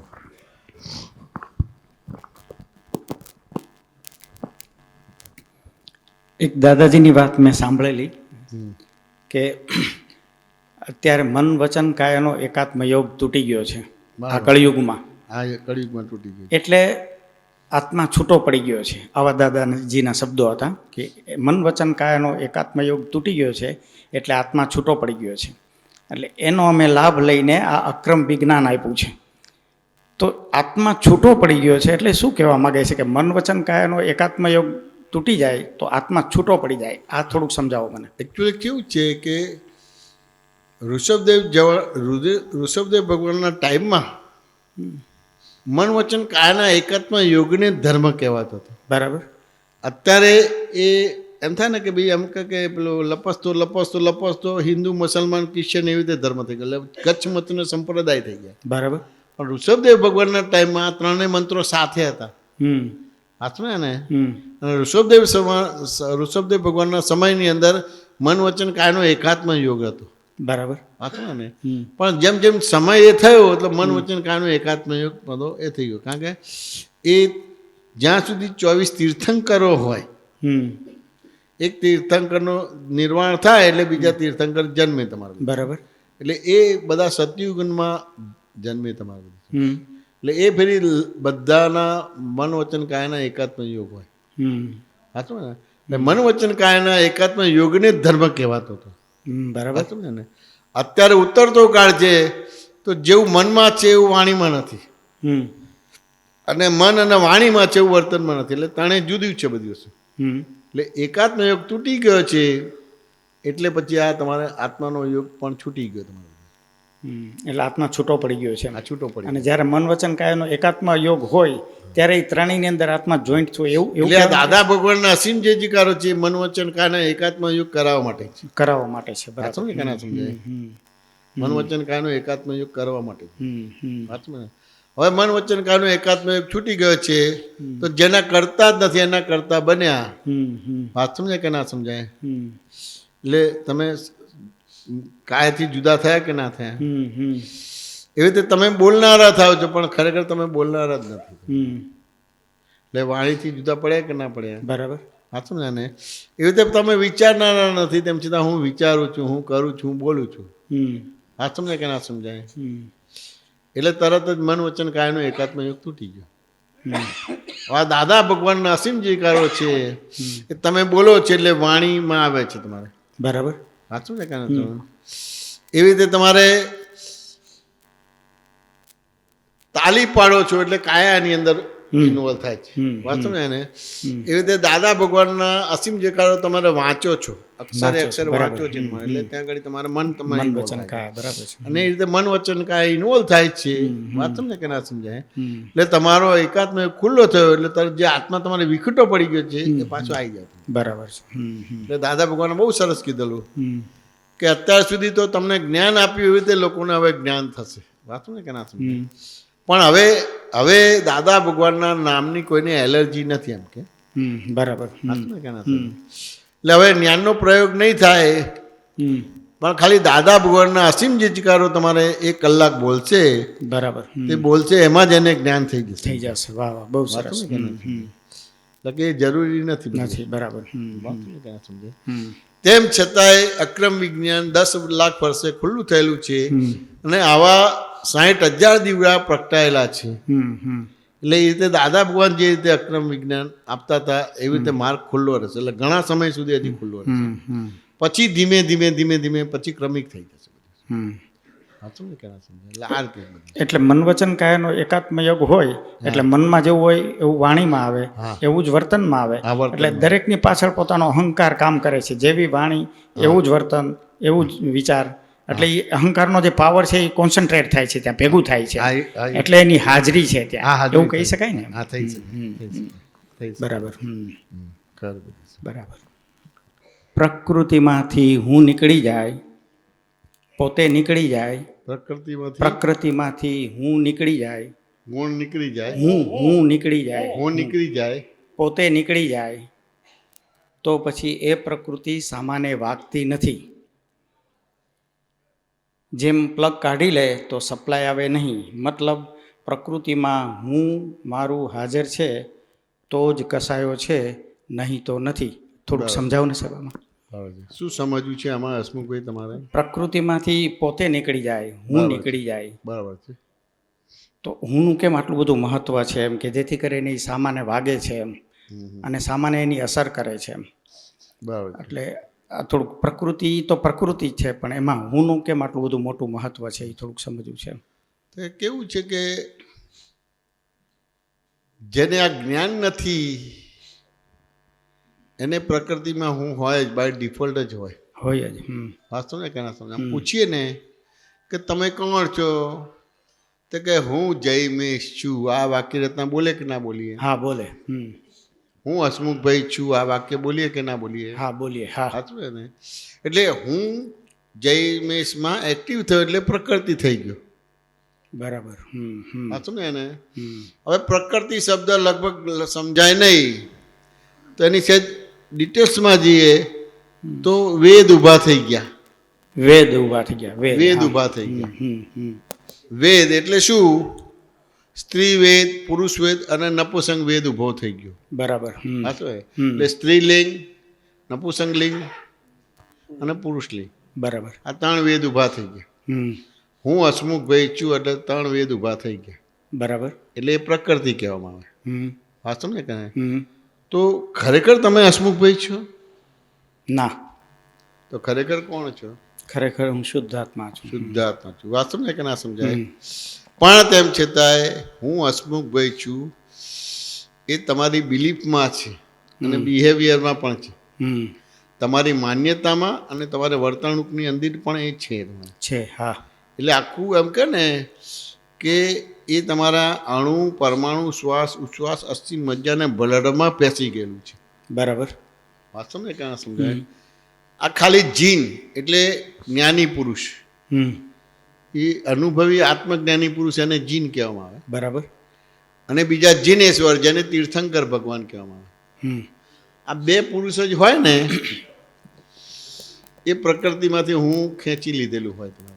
બરાબર. હમ હમ વાત સમજે કે ના સમજાય? હમ પ્રકૃતિમાંથી હું ખેંચી લીધેલો હોય એટલે પછી તમને ક્રોધ માન માયાલોભ ના થાય, એટલે કસાય ના થાય, એટલે તમારા મન વચન કાયના વ્યવહાર કોઈને વાગે નહીં, હમ. તમને પણ વાગે નહીં અને કોઈને પણ વાગે નહીં. બરાબર. હમ. અત્યારે તો તમારા મન વચન કાયા તમને દુઃખ આપે છે કે નથી આપે આપતા? છે. હા, આપે છે. તમારા મન વચન કાયા બીજાને દુઃખ આપે છે કે નથી આપે આપતા? છે. હા. બીજાના મન વચન કાયા તમને દુઃખ આપે છે કે નથી આપતા? હા. તો કેમ આપે છે? તો કે હું હસમુખભાઈ છું. હમ. વાંચમાં ને? તો કે ખરેખર તમે હસમુખભાઈ છો? ના. ના. તો કે ખરેખર તમે જુદા છો હમ. અને હસમુખભાઈ જુદા છે. હમ. તો કે ખરેખર શું છે? તો કે હું હસમુખભાઈ નથી પણ મારું નામ હસમુખભાઈ છે.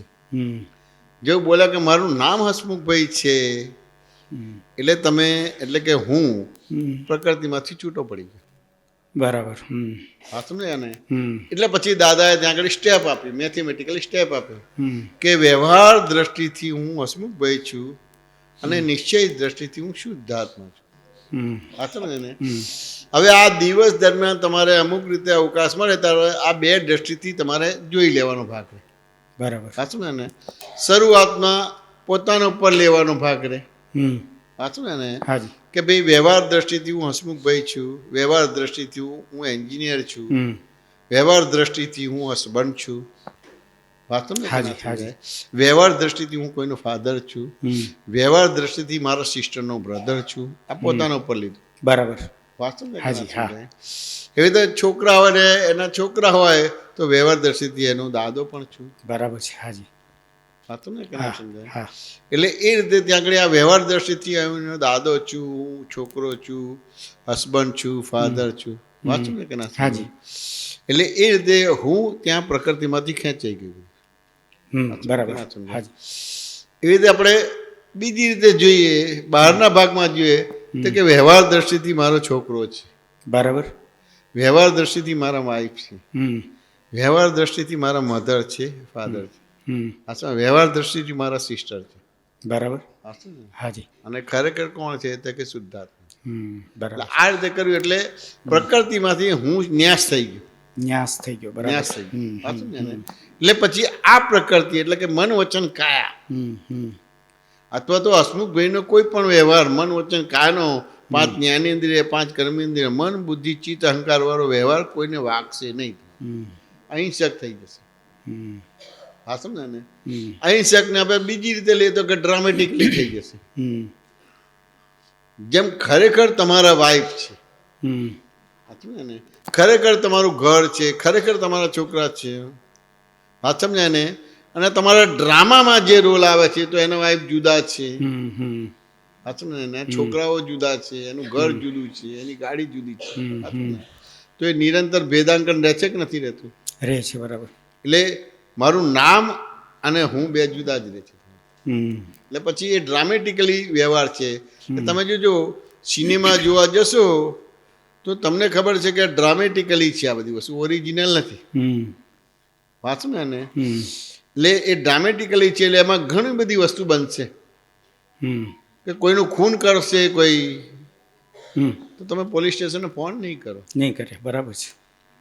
પિક્ચરની અંદર કોઈ મકાન બળતું બતાવશે તો તમે ફાયર સ્ટેશને ફોન નહીં કરો. હમ.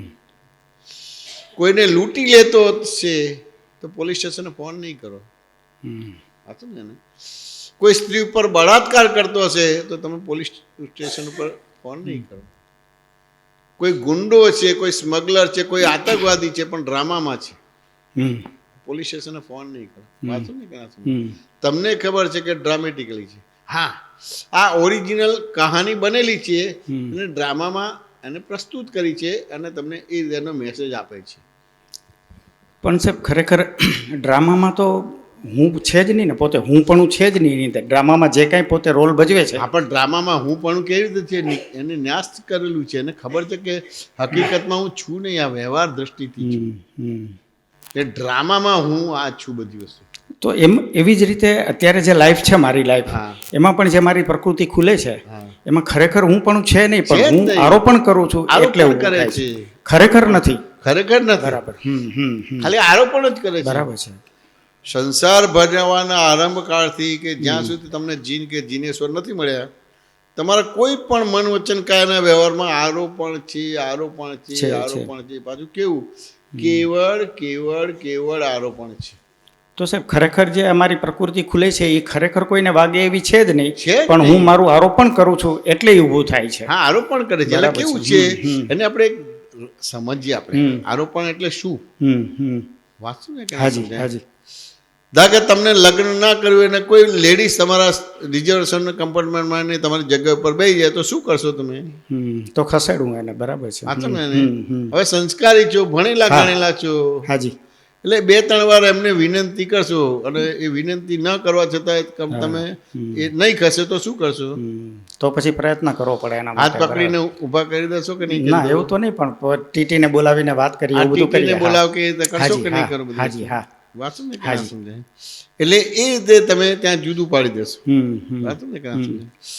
તમારા વાઈફ છે અથવા તો વાઈફ છે પણ કોઈ કારણસર ડિવોર્સ લેવાઈ ગયા છે અને એ વાઈફ એક્સપાયર થઈ જાય તો કેટલું દુઃખ લાગશે? નહીં લાગે તો નહીં લાગે. બરાબર છે. તો દુઃખ શેના આધારે છે? મારા વાઈફ છે એના આધારે છે. આરોપણથી દુઃખ છે. મારા આરોપણ કર્યું છે. બહુ સરસ. હવે એ જ વાઈફ તમારી આવશે તો તમે એને જગ્યા આપશો, પણ કોઈ તમારી સ્ત્રી કે કોઈ છોકરો કે કોઈ છોકરી તમારી નથી, તરત જ તમે એને વિનંતી કરશો અથવા તો ટીટીને બોલાવીને તમે જગ્યા ખાલી કરાવશો. તો સાહેબ આના ઉપરથી એવું સમજાય છે કે ખરેખર મારી કે કોઈની પ્રકૃતિ દુઃખદાયક છે જ છે નહીં. જ નહીં, છે જ નહીં. છે ખરેખર જ નહીં. મશીનરી જ છે ખાલી. બરાબર છે. મિકેનિકલ ભાગ જ છે. મિકેનિકલ છે, વિતરાગ છે. બરાબર છે. જ્યાં સુધી દ્રષ્ટિ દ્રષ્ટામાં પડી નથી, ખ્યાલ આવે કે એને દ્રશ્યને જ દ્રષ્ટા કહે છે, ત્યાં સુધી તમારા મન વચન કાયા છે, તમારી 5 જ્ઞાનેન્દ્રિય છે, 5 કર્મેન્દ્રિય છે, મન છે, બુદ્ધિ છે, ચિત્ત અહંકાર બધી જ વસ્તુ સામાન્ય વાગશે. એટલે હું જેનું આરોપણ કરીને એને જીવતું કરું છું. હા, મરેલી વસ્તુ ખરેખર મરેલી વસ્તુ છે. બરાબર છે. મરેલી વસ્તુને જીવતી કરે છે, જીવતી કરીએ છીએ. ખરેખર નથી. ખરેખર નથી. બહુ સરસ. એટલે વ્યવહાર દ્રષ્ટિ એટલે શું? ખરેખર વાહ, નહીં. અદ્ભુત અદ્ભુત. બહુ સરસ. સાચું બહુ ને? સરસ. અને નિશ્ચય દ્રષ્ટિ એટલે ખરેખર. ખરેખર હવે વ્યવહાર દ્રષ્ટિ એટલે ખરેખર નહીં, એટલે દેખાય છે ખરું, દેખાય ખરું. હા તેમ બરાબર છે. છતાંય ખરેખર નહીં. હમ. અને નિશ્ચય દ્રષ્ટિ દેખાતી નથી, તેમ છતાંય ખરેખર ખરેખર ખરેખર છે. ખરેખર છે. વાહ વાહ. બહુ આટલી સરસ. મોટી વસ્તુ. બહુ સરસ. બહુ સરસ. અદ્ભુત. હવે દેખાય છે એટલે તમને આ લાગે છે કે આ ખરેખર છે. ખરેખર છે. ખરેખર હું ફલાણાનો દીકરો છું, ખરેખર હું ફલાણાનો હસબન્ડ છું, ખરેખર હું ફલાણાનો ફાધર છું, પણ ખરેખર આરોપણ જ છે. આરોપણ જ છે. ચલો તમે એના હસબન્ડ છો, તમે એના ફાધર છો, તમે એના દીકરા છો, તો આ અવતારમાં ગયા અવતારમાં હતા કે ખબર ના નહીં? નહીં ખબર નથી. આવતા અવતારમાં હતા કે ખબર નથી? નહીં. બરાબર છે.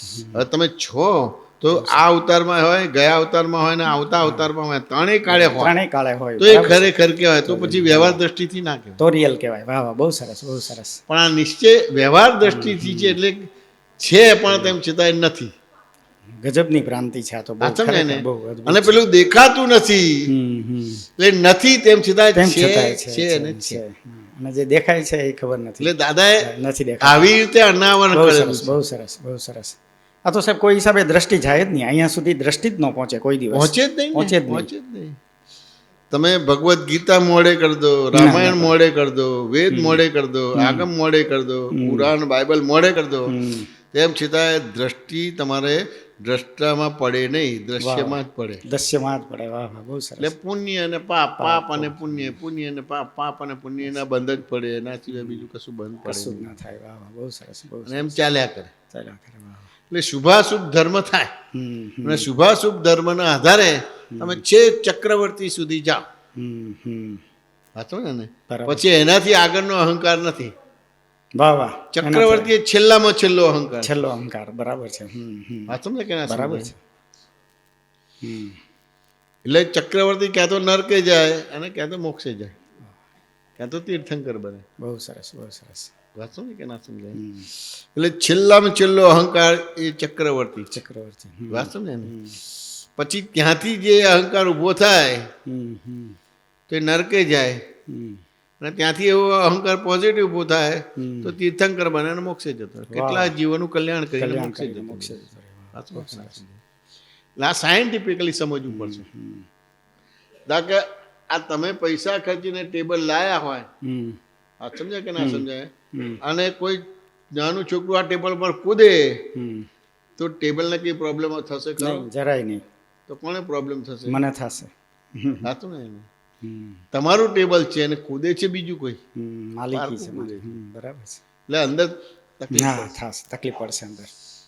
પણ આ તમારું ટેબલ ના કોઈ કૂદે તો કશું નહીં. કશું જ ન થાય. એક તાર જોઈન્ટ થઈ જાય છે બેની વચ્ચે, માન્યતાનો તાર. વાહ વાહ, બહુ સરસ. વાત સમજે કે ના સમજાય? ખરેખર જે છે જ નહીં એવી વસ્તુનો તાર જોઈન્ટ થઈ જાય છે એમાં. આ વસ્તુસ્થિતિ સમજવાનું છે. એટલે ઇફેક્ટ પણ નથી. ઇફેક્ટ પણ નથી. દાદા ભગવાન પાસે એક ભાઈ આવ્યા હતા, વ્યક્તિ આવી હતી, એની લગભગ 40-45 વર્ષની ઉંમરે એના વાઈફ એક્સપાયર થઈ હતા. તો એને ડિપ્રેશન આવી ગયું. 6-12 મહિના રહ્યું. હવે એના બનેવી દાદા ભગવાનમાં આવતા હતા, એ મૂકવા આવે પણ અંદર દર્શન કરવા આવે નહીં. હવે એના બનેવીને દાદાનો લગાવ જબરજસ્ત, એટલે એનું થયું કે અમારો સાળો છે, સરસ છે, સંસ્કારી છે. સાચું ને? આ દાદાને મળે તો એનું કામ થઈ જતા. જરા એને જરા ઓર્ડર કર્યો કે તારે આવું જ પડશે ને, એવી રીતે કરીને દાદા પાસે દર્શન કરવા માટે લઈ આવ્યા. અને પછી એના બનેવીએ બધી વિગત કીધી કે ભાઈ આવી રીતે એક્સપાયર થઈ ગયા, જેને છેલ્લા 6 મહિનાથી 12 મહિનાથી ડિપ્રેશન છે. એ દાદાએ પેલા એમના બનેવીએ બધું એમના શાળાની બધી હિસ્ટ્રી કહી દીધી. વાંચો ને? દાદાએ સાંભળ્યું ને પછી એના આધારે દાદાએ પ્રશ્ન કર્યો કે માની લો કે આ બેન છે, તમારે કોઈ રિલેશન નથી, વાઈફ છે કે સિસ્ટર છે કે મધર નથી, પણ તમારા રિઝર્વેશન કમ્પાર્ટમેન્ટમાં આવીને તમારી જગ્યા ઉપર બેસી જાય તો શું કરો? તો કે 1 વાર 2 વાર 3 વાર સમજાવું, ના સમજાવો, ના સમજે તો હાથ પકડી નીચે ઉતાર દો. કેમ કે હું વાણિયો નથી, પટેલ. પટેલને મને કે એવી ભાષા આવડે નહીં. આવડે નહીં. બરાબર છે. વાણિયા જેવી ભાષા આવડે નહીં. બીજો પ્રશ્ન કર્યો કે માની લો કે તમારા એની જોડે લગ્ન નથી થયા, અથવા તો કોઈ કારણસર લગ્ન થયા છે પણ ડિવોર્સ આવી ગયા છે, ડિવોર્સ થઈ ગયા છે, હવે એ તમારી જગ્યા પર બેસી જાય, શું કરો? આપણે એ મરી જાય તો શું કરો? તો કે કેટલું દુઃખ લાગે? તો કે બિલકુલ ના લાગે. તો કે હવે એને સુખ દુઃખ કેમ લાગે છે, સારું ખોટું કેમ લાગે છે? તો કે જે દિવસે બધા સગાવાલા અને પોતે એકબીજાને જોઈને નક્કી કરે છે કે મારી આ પત્ની છે ને ડિસિઝન આવે છે, એટલે પછી બધાનો ઓળખાણ કરે કે અમને મળો મારા હસબન્ડ છે, અમને મળો મારા વાઈફ છે. એમ કરતાં એકબીજાને બધાના સંબંધીઓને બતાવે છે, અને એની વિડીયો ઉતરે છે, એના ફોટા પડે છે, એટલે માળા અંદર ચાલુ થઈ જાય છે બાય ડિફોલ્ટ. હવે જપાજાપ ચાલુ થઈ જાય છે, my wife my husband, my wife my husband. જેવું માય વાઈફ માય હસબન્ડ છે એ ચાલુ થઈ ગયું, એટલે શરૂઆતમાં સુખ લાગશે અને પછી અમુક સમય પછી દુઃખ લાગશે બધું. તો કે હવે દાદા મારે શું કરવાનું? તો કે જેમ માય વાઈફ છે એવી માળા જપી છે. હવે એવી માળા જપ કે નો હે મારી વાઈફ, નો હે મારી વાઈફ, નો હે મારી વાઈફ. એટલે નો હે મારી વાઈફ એવું બોલ્યું, 2 દિવસમાં બધું ડિપ્રેશન ગાણ પણ બધું જતું રહ્યું. વાંચું ને કે ના સમજાય? તો કે જો આ સાયન્ટિફિકલી. સાહેબ આપે હમણાં જે કીધું એક વાક્ય કે માન્યતાનું પણ ખરેખર અસ્તિત્વ નથી. આ બહુ મોટી વાત છે કે ખરેખર એનું અસ્તિત્વ જ નથી માન્યતાનું. એકચ્યુઅલી કેવું છે કે હસમુખભાઈ તમારી સામે જે સંયોગ આવે છે ને, એક જ સમયમાં 0 થી 360 ડિગ્રી, 360 ડિગ્રીથી 0 સુધી એઝ ઇટ ઇઝ દેખાતું જ નથી. દેખાતું જ નથી. તમને જે દેખાય છે વાત સમજે ને, એનાથી કેટલું એ નથી દેખાતું. કેટલું એ નથી દેખાતું. એટલે જે દેખાય છે એને નિશ્ચય માનશો તો પ્રોબ્લેમ્સ આવશે, તો માન્યતા કહેવાશે. તો માન્યતા કહેવાય, અને પછી એની અસર થશે. હા સમજાય ને? અને તમને જે દેખાય છે પણ તમને એટલું એ ખબર પડે છે કે મને આટલું દેખાય છે, તેમ છતાં બીજું ઘણું બધું નથી દેખાતું. ઘણું બધું નથી દેખાતું. બરાબર છે ને? મારી આટલી ઉંમર હતી તો મને 180 ડિગ્રીનું દેખાતું હતું. મારી 50 વર્ષની ઉંમર થઈ એટલે મને બેતાલ આવ્યા, એટલે થોડું 180 ડિગ્રીની જગ્યાએ મને એમ થાય કે એમ થાય કે 90 ડિગ્રીનું દેખાવાનું ચાલુ થયું. વાત સમજે કે ના સમજાય? હાજી. પછી 75 વર્ષ થયા, વાત સમજાય ને, તો મારે હવે એમ થાય કે 10 ડિગ્રીનું કે 20 ડિગ્રીનું દેખાવાનું ચાલુ થયું, એટલે ઘટતું જાય. ઘટતું જાય છે. હવે દેખાય છે તો ખરું, પણ હવે 10 ડિગ્રી કે 20 ડિગ્રીનું દેખાય છે અને એને 360 ડિગ્રીનું કહે તો એ માન્યતા થઈ ગઈ. માન્યતા થઈ ગઈ. વાહ વાહ, અરે અદ્ભુત અદ્ભુત. વાત સમજે કે ના સમજે? બહુ મોટી ડેફિનેશન આપી દીધી માન્યતાની. બહુ સરસ. વાત સમજે ને? તમે જે જન્મ્યા હતા ને 15-20 વર્ષની ઉંમરે જે રીતે દેખાતું હતું એટલું દેખાતું નથી, નહીં. એટલું સંભળાતું પણ નથી, એટલું સમજાતું પણ નથી. એટલે એટલું દેખાતું નથી, સંભળાતું નથી. હવે દેખાય નહીં ને સંભળાય નહીં તો પેલો જે બોલે છે એનો મિનિંગ જુદો થવાનો કે નહીં થવાનો? શું કહો છો દિલીપભાઈ? જુદો થવાનો જ. એ માન્યતા થઈ ગઈ. તો તમને જે દેખાય છે એ તો કરેક્ટ છે, જે સંભળાય છે કરેક્ટ છે, પણ તેમ છતાં મર્યાદા વાળું છે. તમને એની મર્યાદા ખબર નથી પડતી, એની સાપેક્ષા ખબર નથી પડતી, અને એ જ વ્યવહારને નિરપેક્ષ સમજે છે. તો પછી એનાથી માન્યતા બની, અથવા તો એને જ માન્યતા કહેવામાં આવે છે. એમની સાહેબ, તો જેટલું મને દેખાય છે હા, એ માન્યતા છે, અને જેટલું મને નથી દેખાતું અને બાકીનું માની લઉં છું એ ના, તમને માન્યતા છે. જેટલું દેખાય છે ને હા હા, એને જ 360 ડિગ્રી માનો છો, એને જ 360 એટલે માન્યતા એટલે કહેવાય. માન્યતા. બહુ સરસ, બહુ સરસ. 360 ડિગ્રીનું નહીં, મને 20 ડિગ્રીનું દેખાય છે, એને પૂરું માની લઉં છું. મને જે દેખાય છે એ તો કરેક્ટ છે, આગળનું મને ખબર નથી, ખબર તો નથી. એ માન્યતા ના કહેવાય, તો માન્યતા ન તો કહેવાય. એને ઓપિનિયન ના કહેવાય, વાહ. તો કે એને બિલીફ ના કહેવાય. હમ. પણ આ જ કરેક્ટ છે. હું જે કહું છું, હું જે બોલું છું, હું જે વિચારું છું, પાછા હું જે જોઉં છું એ કરેક્ટ છે, તો માન્યતા થઈ ગઈ. તો સાહેબ, મને જેટલું દેખાય છે એટલું હું કહું કે ભાઈ મને આટલું દેખાય છે, બાકીનું મને જેમ છે એમ દેખાતું નથી, તો જેટલું દેખાય છે એટલી ઓપિનિયન ન કહેવાય? એ કેવી રીતે? ના, ઓપિનિયન ના કહેવાય અને માન્યતા પણ ના કહેવાય. એ કેવી રીતે સાહેબ? ના, તમે તમારી મર્યાદા કહી દીધી, બરાબર. તમને તમારી લિમિટેશન કહી દીધી. એટલે મર્યાદાની બાબતમાં જેમ છે તેમ કીધું મેં. હા, મર્યાદા લિમિટેશન કહી દીધી, એટલે ત્યાં કોઈને પ્રોબ્લેમ નહીં આવે. હમ. અને પછી એની પકડ નથી. એટલે ધારો કે તમે કોઈને ગધેડો કહેશો, હમ. હમ. વાત સમજ્યા કે ને, કે કોઈને ચોર કહેશો હમ. તો તમને દેખાય છે, હમ. વાત સમજે ને. હમ. પણ જેને ચોર કહે છો કે ગધેડો કહે છો, તો એ ચોરે નથી ને ગધેડો નથી. હમ. હમ. વાંચું ને કે ના સમજાય? તો એને પ્રોબ્લેમ આવશે કે નહીં આવશે આવે? જ, એને આવશે જ. પણ તેમ બરાબર. છતાં તમે કીધું કે તું ચોર છું કે ગધેડો છું, હમ. વાત સમજાય કે ના સમજાય? તો પછી એ કહેશે ને કે ભાઈ તું મને કેમ કહે છે? વાહ વાહ, બહુ સરસ. અને કંઈક મને દેખાય છે એટલે મેં કીધું છે એને. હા, કંઈક સમજે ને? દેખાય છે. એટલે બરાબર. તરત જ કહેશો કે તારા પાછળ કોઈ સ્ટીકર લગાવ્યું છે અને ત્યાં લખ્યું છે તું ગધેડો છું, હમ. હમ. અથવા તો તું ચોર છું. હમ. હમ. તો એ ઓપિનિયન નથી, વાહ વાહ, જેમ છે તેમ માન્યતા છે. વાહ નથી. બહુ સરસ, બહુ સરસ, બહુ સરસ. વાત અદ્ભુત, સમજે કે બહુ ના સરસ. સમજે? હમ. હવે કાઢી નાખશે પછી એને પ્રોબ્લેમ આવશે, અને એનું એને દુખે નહીં લાગે એને. અને બરાબર દુઃખે છે. નહીં લાગે, એને કારણ કે સ્વીકાર્ય એની થશે. સાપેક્ષતા તમે બતાવી. સાપેક્ષતા બતાવી એટલે સ્વીકાર્ય થશે. વાત સમજે ને? બહુ સરસ. હવે તેમ છતાં આપણે થોડા ડેવલપ થયેલા છે, હમ. તો એને જે લગાડ્યું છે એવું બોલશો જ નહીં, સ્ટીકર કાઢી નાખશો વાહ વાહ. હમ. હમ. તો એ બી ચાલશે. એ બી ચાલશે. વાહ. પણ સામે આપણે પણ અનડેવલપ છે ને અનડેવલપ છે, તો પાછળ સ્ટીકર લગાડ્યું છે એટલે તેને ચોર કહેશો કેશો જ. બરાબર છે. તો પ્રોબ્લેમ આવશે, તો તમારો પક્ષ મૂકવો પડશે. બરાબર છે. હમ. કારણ કે એ તો એને ખબર છે કે હું ચોર નથી, એને ખબર એને છે ખબર કે છે, હું બરાબર ગધેડો નથી. પક્ષ મૂકશો તો એને દુઃખ લાગેલું છે, તરત જ એમાંથી તો એ દુઃખમાંથી નીકળી અભિપ્રાય જશે, નથી, એની પછી અસરમાંથી એ નીકળી અભિપ્રાય જશે. નથી. વાહ વાહ, બહુ સરસ વાત છે. હસમુખભાઈ વાત સમજે કે નથી? એની અસરમાંથી નીકળી જશે બધી. આ સાયન્સ છે. પછી એ અભિપ્રાય પણ નથી, અને જેટલું મેં કીધું એની એને અસર પણ નહીં થાય. અસર પણ નહીં. બહુ સરસ. હમ. આ સાયન્સ. સાયન્સ છે અહીંયા. બરાબર. દાદાએ તમને કેવા બનાવ્યા છે? વિજ્ઞાન સ્વરૂપ બનાવ્યા છે. વિજ્ઞાન સ્વરૂપ બનાવ્યા છે. બરાબર. હા, સમજે ને? હમ. કે તમને તમારો આત્મા હાથમાં આપી દીધો છે. હા, સમજે કે ના સમજે? તમને સ્વભાવમાં બેસાડે છે. કોઈ કહેતા કોઈ ક્રિયા તમને આપી નથી, હમ. અને ધારો કે કોઈ કહેતા કોઈ ક્રિયા આપી છે, હમ. તો ક્રિયા કોને કહેવાય? જ્ઞાન ક્રિયાને ક્રિયા કહેવાય કે અજ્ઞાન ક્રિયાને ક્રિયા કહેવાય? જ્ઞાન ક્રિયાની ક્રિયા કહેવાય. બરાબર છે. હા, સમજે કે ના સમજે? હવે જ્ઞાન ક્રિયાને ક્રિયા કહેવાય, અજ્ઞાન ક્રિયાને ક્રિયા ના કહેવાય. ના કહેવાય. જેના કરતા જ નથી એના કરતા બનો તો એને અજ્ઞાન ક્રિયા કહેવામાં આવે. જ્ઞાન ક્રિયા કહેવાય. વાહ. પણ જેના કરતા છો એના કરતા બનો તો એને જ્ઞાન ક્રિયા કહેવાય. જ્ઞાન ક્રિયા કહેવાય. બહુ સરસ, બહુ મોટી તો ડેફિનેશન. તમારો સ્વભાવ, તમારો ગુણ જોવા જાણવાનો છે કે કરવાનો છે? જોવા જાણવાનો છે. બહુ સરસ, આ જ્ઞાન ક્રિયા થઈ ગઈ. હા, સમજે કે ના બહુ સમજે? સરસ. એટલે જોનારો છે એ બોલનારો ના હોય, હમ, હમ, અને બોલનારો છે એ જોનારો ના હોય. કરનારો છે એ જોનારો ના હોય, હમ. અને જોનારો છે એ કરનારો ના હોય. ના હોય, એને બરાબર છે. જ્ઞાન ક્રિયા થઈ. એટલે જોયા જ કરો, જોયા જ કરો, જોયા જ કરો, જોયા જ કરો.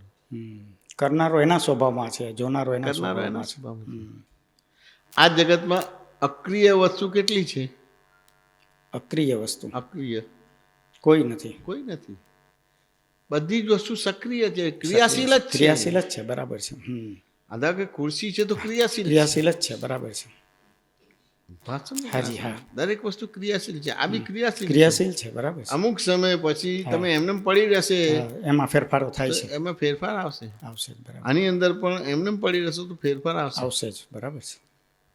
વાંચો ને, દરેક વસ્તુ એની રીતે સક્રિય જ છે, કોઈ અક્રિય વસ્તુ છે નહીં.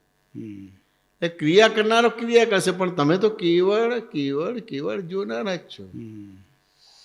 પણ સામાન્ય રીતે તમારી સામે જે કંઈ પણ સંયોગ આવે છે, સારો કે ખોટો કે દુઃખ કે સુખનો, વાંચો ને, કે વિશ્વાસઘાત વાળો આવે છે સંયોગ, તો એને મારી જોડે વિશ્વાસઘાત કર્યો એટલે જોનારામાંથી નીકળી ગયા. નીકળી ગયા. વાહ વાહ, બહુ સરસ. વાંચો ને, ક્યાં છે? જોનારાને ક્યાંને ક્યાં કરતા ભોગતા બનાવી બનાવી દીધો. દીધો, બરાબર છે. હવે તેમ છતાંય ખરેખર જોનારો જ છે, ખરેખર જોનારો જ છે. વાહ વાહ. પણ એને મારી જોડે વિશ્વાસઘાત કર્યો એટલે એ અપેક્ષાએ તમે જોનારામાંથી નીકળી ગયા, પણ તેમ છતાં જોનારો જ છે. જોનારો આવું ક્યારે- બોલવા છતાં પણ જોનારો જ છે, બરાબર પણ ગ્રામેટિકલી વાક્ય નથી. નથી. બહુ સરસ, બહુ સરસ. આને મારી જોડે વિશ્વાસઘાત કર્યો હમ. તો મારાથી આવું વાક્ય ના બોલા કે જોનારો આમ થાય કે કરતા થઈ ગયો. હમ. સાચું ને? હમ. પણ અત્યારે એના મૂળ સ્વભાવમાં નથી. મૂળ સ્વભાવમાં નથી. વાહ વાહ, બહુ સરસ. વાંચો ને, કે ના સમજાય? હમ. જોનાર હોય એ કરતા બને જ નહીં, જોનાર હોય ભોગતા બને જ નહીં. તમારે બધું પોતાના સ્વભાવની બહાર જઈ શકે જ નહીં. સાચું ને? બરાબર ના છે, બહુ સમજાય? સરસ. આનો ખાલી જોવાનો જ ભાગ છે, બીજું કશું જ નથી. સાચું ને? હવે આ સમજાઈ ગયું એટલે શું થઈ ગયું? હું પ્રકૃતિમાંથી નીકળી ગયો. નીકળી ગયો. વાહ વાહ. એટલે તમારા મન વચન કયા છે? 5 જ્ઞાનેન્દ્રિય, 5 કર્મેન્દ્રિય, મન, બુદ્ધિ, ચિત્ત, અહંકારી. ચિત્ત અહંકાર કોઈને પણ વાગશે નહીં, તમને પણ વાગશે નહીં, ને કોઈને પણ નહીં વાગે. વાહ, બહુ સરસ, બહુ સરસ. વાત સમજે કે ના સમજે? અથવા તો એને બીજી રીતે લઈએ ને, તો એક વાસણ ઘડનારો છે હસમુખભાઈ, અને જેને વાસણ ઘડવાનું નોલેજ જ નથી, એ બેને હથોડો આપે તો કોણ વાસણ બરાબર ઘડે? જેની પાસે નોલેજ છે એ. જેની પાસે નોલેજ છે. બરાબર છે. હવે સામે તો હથોડાનું કામ શું છે? ઠોકીને શેપમાં લાવવાનું એને. તો કે હથોડાનું કામ તમારું કોઈ સાધન છે કે વસ્તુ એની પર મારે એટલે વાત સમજાય ને? પણ ઘડનારો જે મારે તો એ વાસણને ગોબો નહીં પડે. નહીં પડે. બરાબર છે. અને જેને એનું નોલેજ નથી એ વાસણ ઉપર હથોડો મારે તો ગોબો પડી જશે. પડી જશે. બરાબર છે. તો શેના આધારે ગોબો નથી પડતો હથોડો મારવા છતાં પણ? એની પાસે જ્ઞાન છે. તો કે નીચે બેઝ મૂક્યો, બેઝ મૂકેલો છે નીચે એના. બરાબર છે. લાગ મૂક્યો છે. વાસ્તવ નહીં કે એ લાગ હોય છે એટલે લાગ મારે, લાગ પેલું હથોડો મારે એટલે લાગ ઉપર પેલું પડેલું છે, ગોબો પડે છે, તરત ઉપસી આવશે એટલે બહાર આવશે. બરાબર છે. બહુ સરસ. અને એ વાસણ ઘડાશે. એટલે સાથે સાથે રિવર્સ પ્રોસેસ પણ ચાલુ છે. Reverse process. બહુ સરસ, બહુ સરસ. એટલે પછી ગોબો નથી પડતો. એમ જ્ઞાની પુરુષોનું આવવું હોય, સાથે બેવ પ્રક્રિયા ચાલુ હોય એટલે ગોબો પડતો એટલે જ્ઞાન આ રીતે છે. હા, બરાબર છે. અને અજ્ઞાની ઠોકે છે એટલે પછી ગોબો પડી જાય છે એમાં. એટલે પોતે કરતા બને છે, કરતા બને છે. તો પછી નીચે બેઝ નથી મૂક્યો. વાહ વાહ, બેઝ નથી. વાહ. તમે કોઈને ચોર કીધો તો કોઈએ સ્ટીકર લગાવ્યું છે, જોયું છે, એના આધારે વાહ વાહ, બહુ સરસ, બહુ બેઝ સરસ. છે, બેઝ છે. તો તમને પ્રોબ્લેમ નહીં આવે. અદ્ભુત, અદ્ભુત. પણ તેમ છતાં પેલાની ઇફેક્ટ થશે એટલે તરત જ એને સ્ટીકર કાઢીને બતાવી દેશું, અથવા તો કે તું આ તારું સ્વેટર કાઢ, કાઢશે એટલે તરત જ સ્ટીકર દેખાશે. દેખાશે. બરાબર છે. બહુ સરસ. તરત હશે કે થેન્ક યુ એમ કે સોરી હું ગુસ્સે થઈ ગયો. આ તમે બતાવ્યું નહીં કે તો બહાર લોકો બધા મારા પર હશે તો મને આવી રીતે બધું કેમ દઈશું. તમારે ખોટા લડાઈ ઝઘડા થઈ જાય. તમારો આભાર માનું છું. ફરતીથી આવું કહ્યું તો મને ટકો ધ્યાન દોરજો. વાહ, બહુ સરસ. શાદવાદ આખું થઈ ગયું. કેટલો બધો ફેર પડી જાય છે બધું. બહુ આખું સરસ તમારા મન વચન કાંઈ શાદવાદ થઈ જશે. થાય છે. બહુ સરસ. એટલે પ્રકૃતિમાંથી હું ન્યાસ કરવાનો છે. એટલે ઉપવાસ એટલે ભૂખ્યું રહેવું એવું નથી. નહીં નહીં, વાહ વાહ. ઉપવાસ એટલે પ્રકૃતિમાંથી આત્મા એટલે હુંને ન્યાસ કરવો, પ્રયાસ કરવાનો. ખેંચવો. ખેંચવાનું છે. વાંચો ને કે ના સમજાય હમ. તો કે કોઈ દગો ફટકો તમારી જો કરે છે તો એ ભૂલવાળો છો કે તમે ભૂલવાળા છો? હું ભૂલવાળો છું. તો આ તમે પ્રકૃતિમાંથી ન્યાસ હુંનો કરી લીધો. ન્યાસ ન્યાસ કર્યો. કરી લીધો, બરાબર છે. મારી ભૂલ જોઈ લીધી મેં. વાંચો ને કે ના એટલે સમજાય? અજ્ઞાન મારું છે એ ખેંચી લીધું, બરાબર. અજ્ઞાન સ્વીકારી લીધું મેં મારું. તમારું ગજુ કપાય તો ચોર કોણ છે? હું જ છું.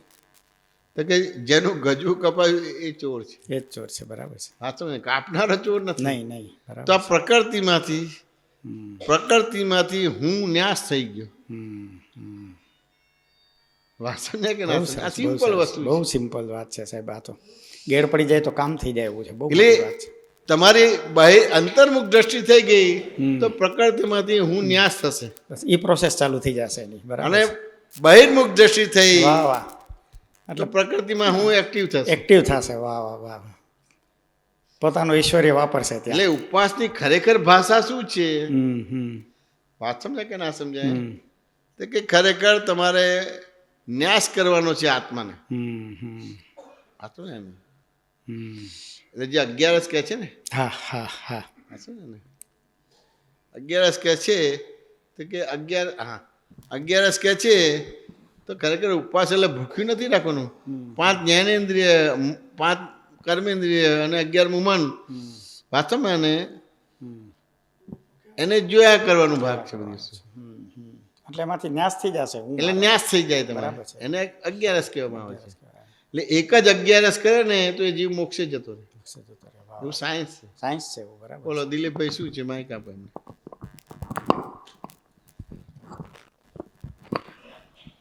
દાદાનું એક સૂત્ર છે, યોગ્ય સમયે અફસોસ ન કરવાથી અંતરાય કર્મ પડે છે.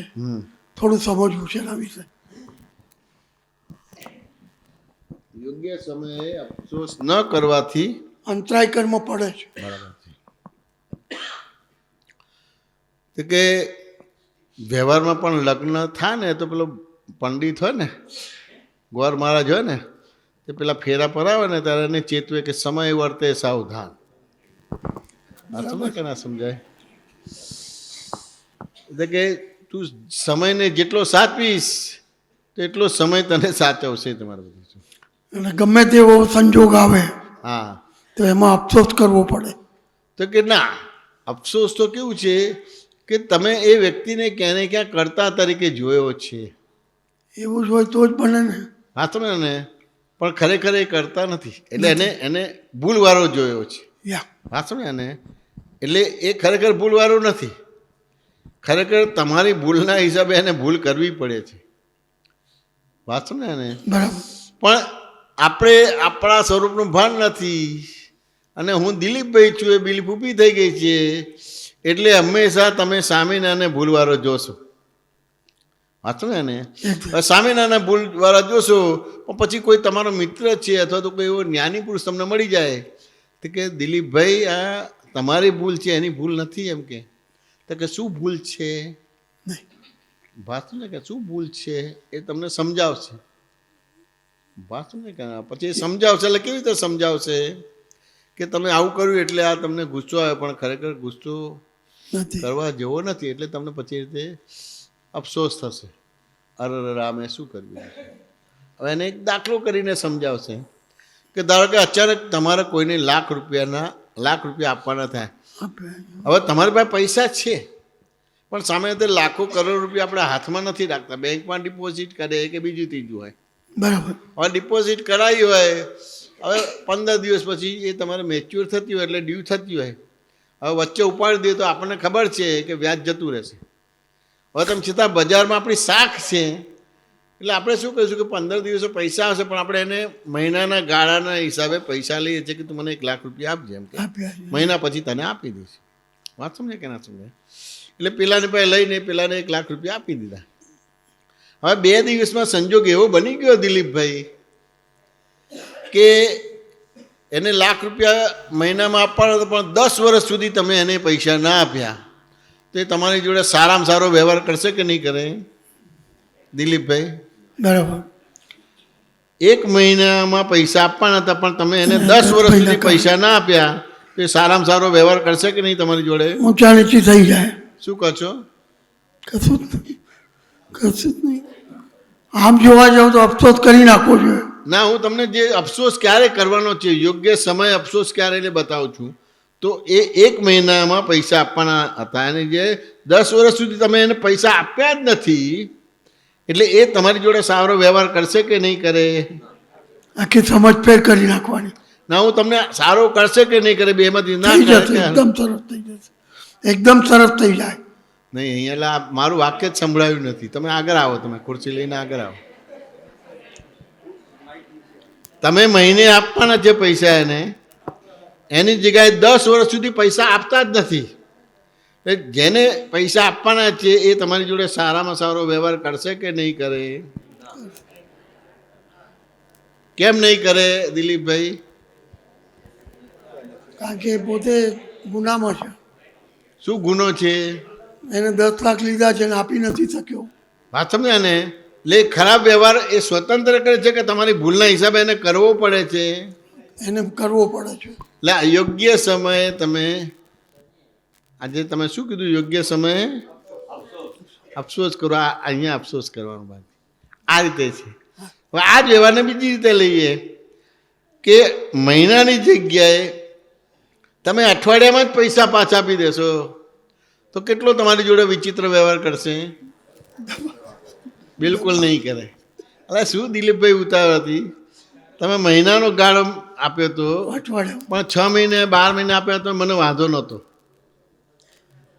એટલે સારો વ્યવહાર પણ તમારાથી થાય છે અને ખોટો વ્યવહાર પણ તમારાથી થાય છે. વાત સમજાય કે ના સમજાય?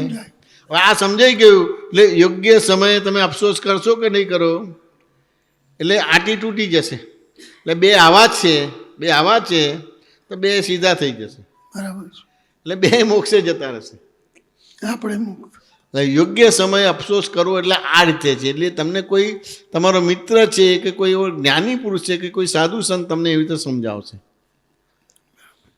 વાત સમજે કે ના સમજાય? એટલે યોગ્ય સમયે તમે પસ્તાવો કર્યો તો તમે છૂટા થઈ ગયા ને એ છૂટો. એ છૂટું, રાઈટ. વાત સમજે કે ના સમજે? બોલો, શું પૂછવું છે? માઇક આપો. એક વ્યક્તિ દિનેશભાઈ પાસેથી 10 લાખ માગે છે, તો શું એને ઉઘરાણી નહીં કરવી? ઉઘરાણી નહીં કરવી એને 10 વર્ષ સુધી? કોણે? દિલીપભાઈ પાસે.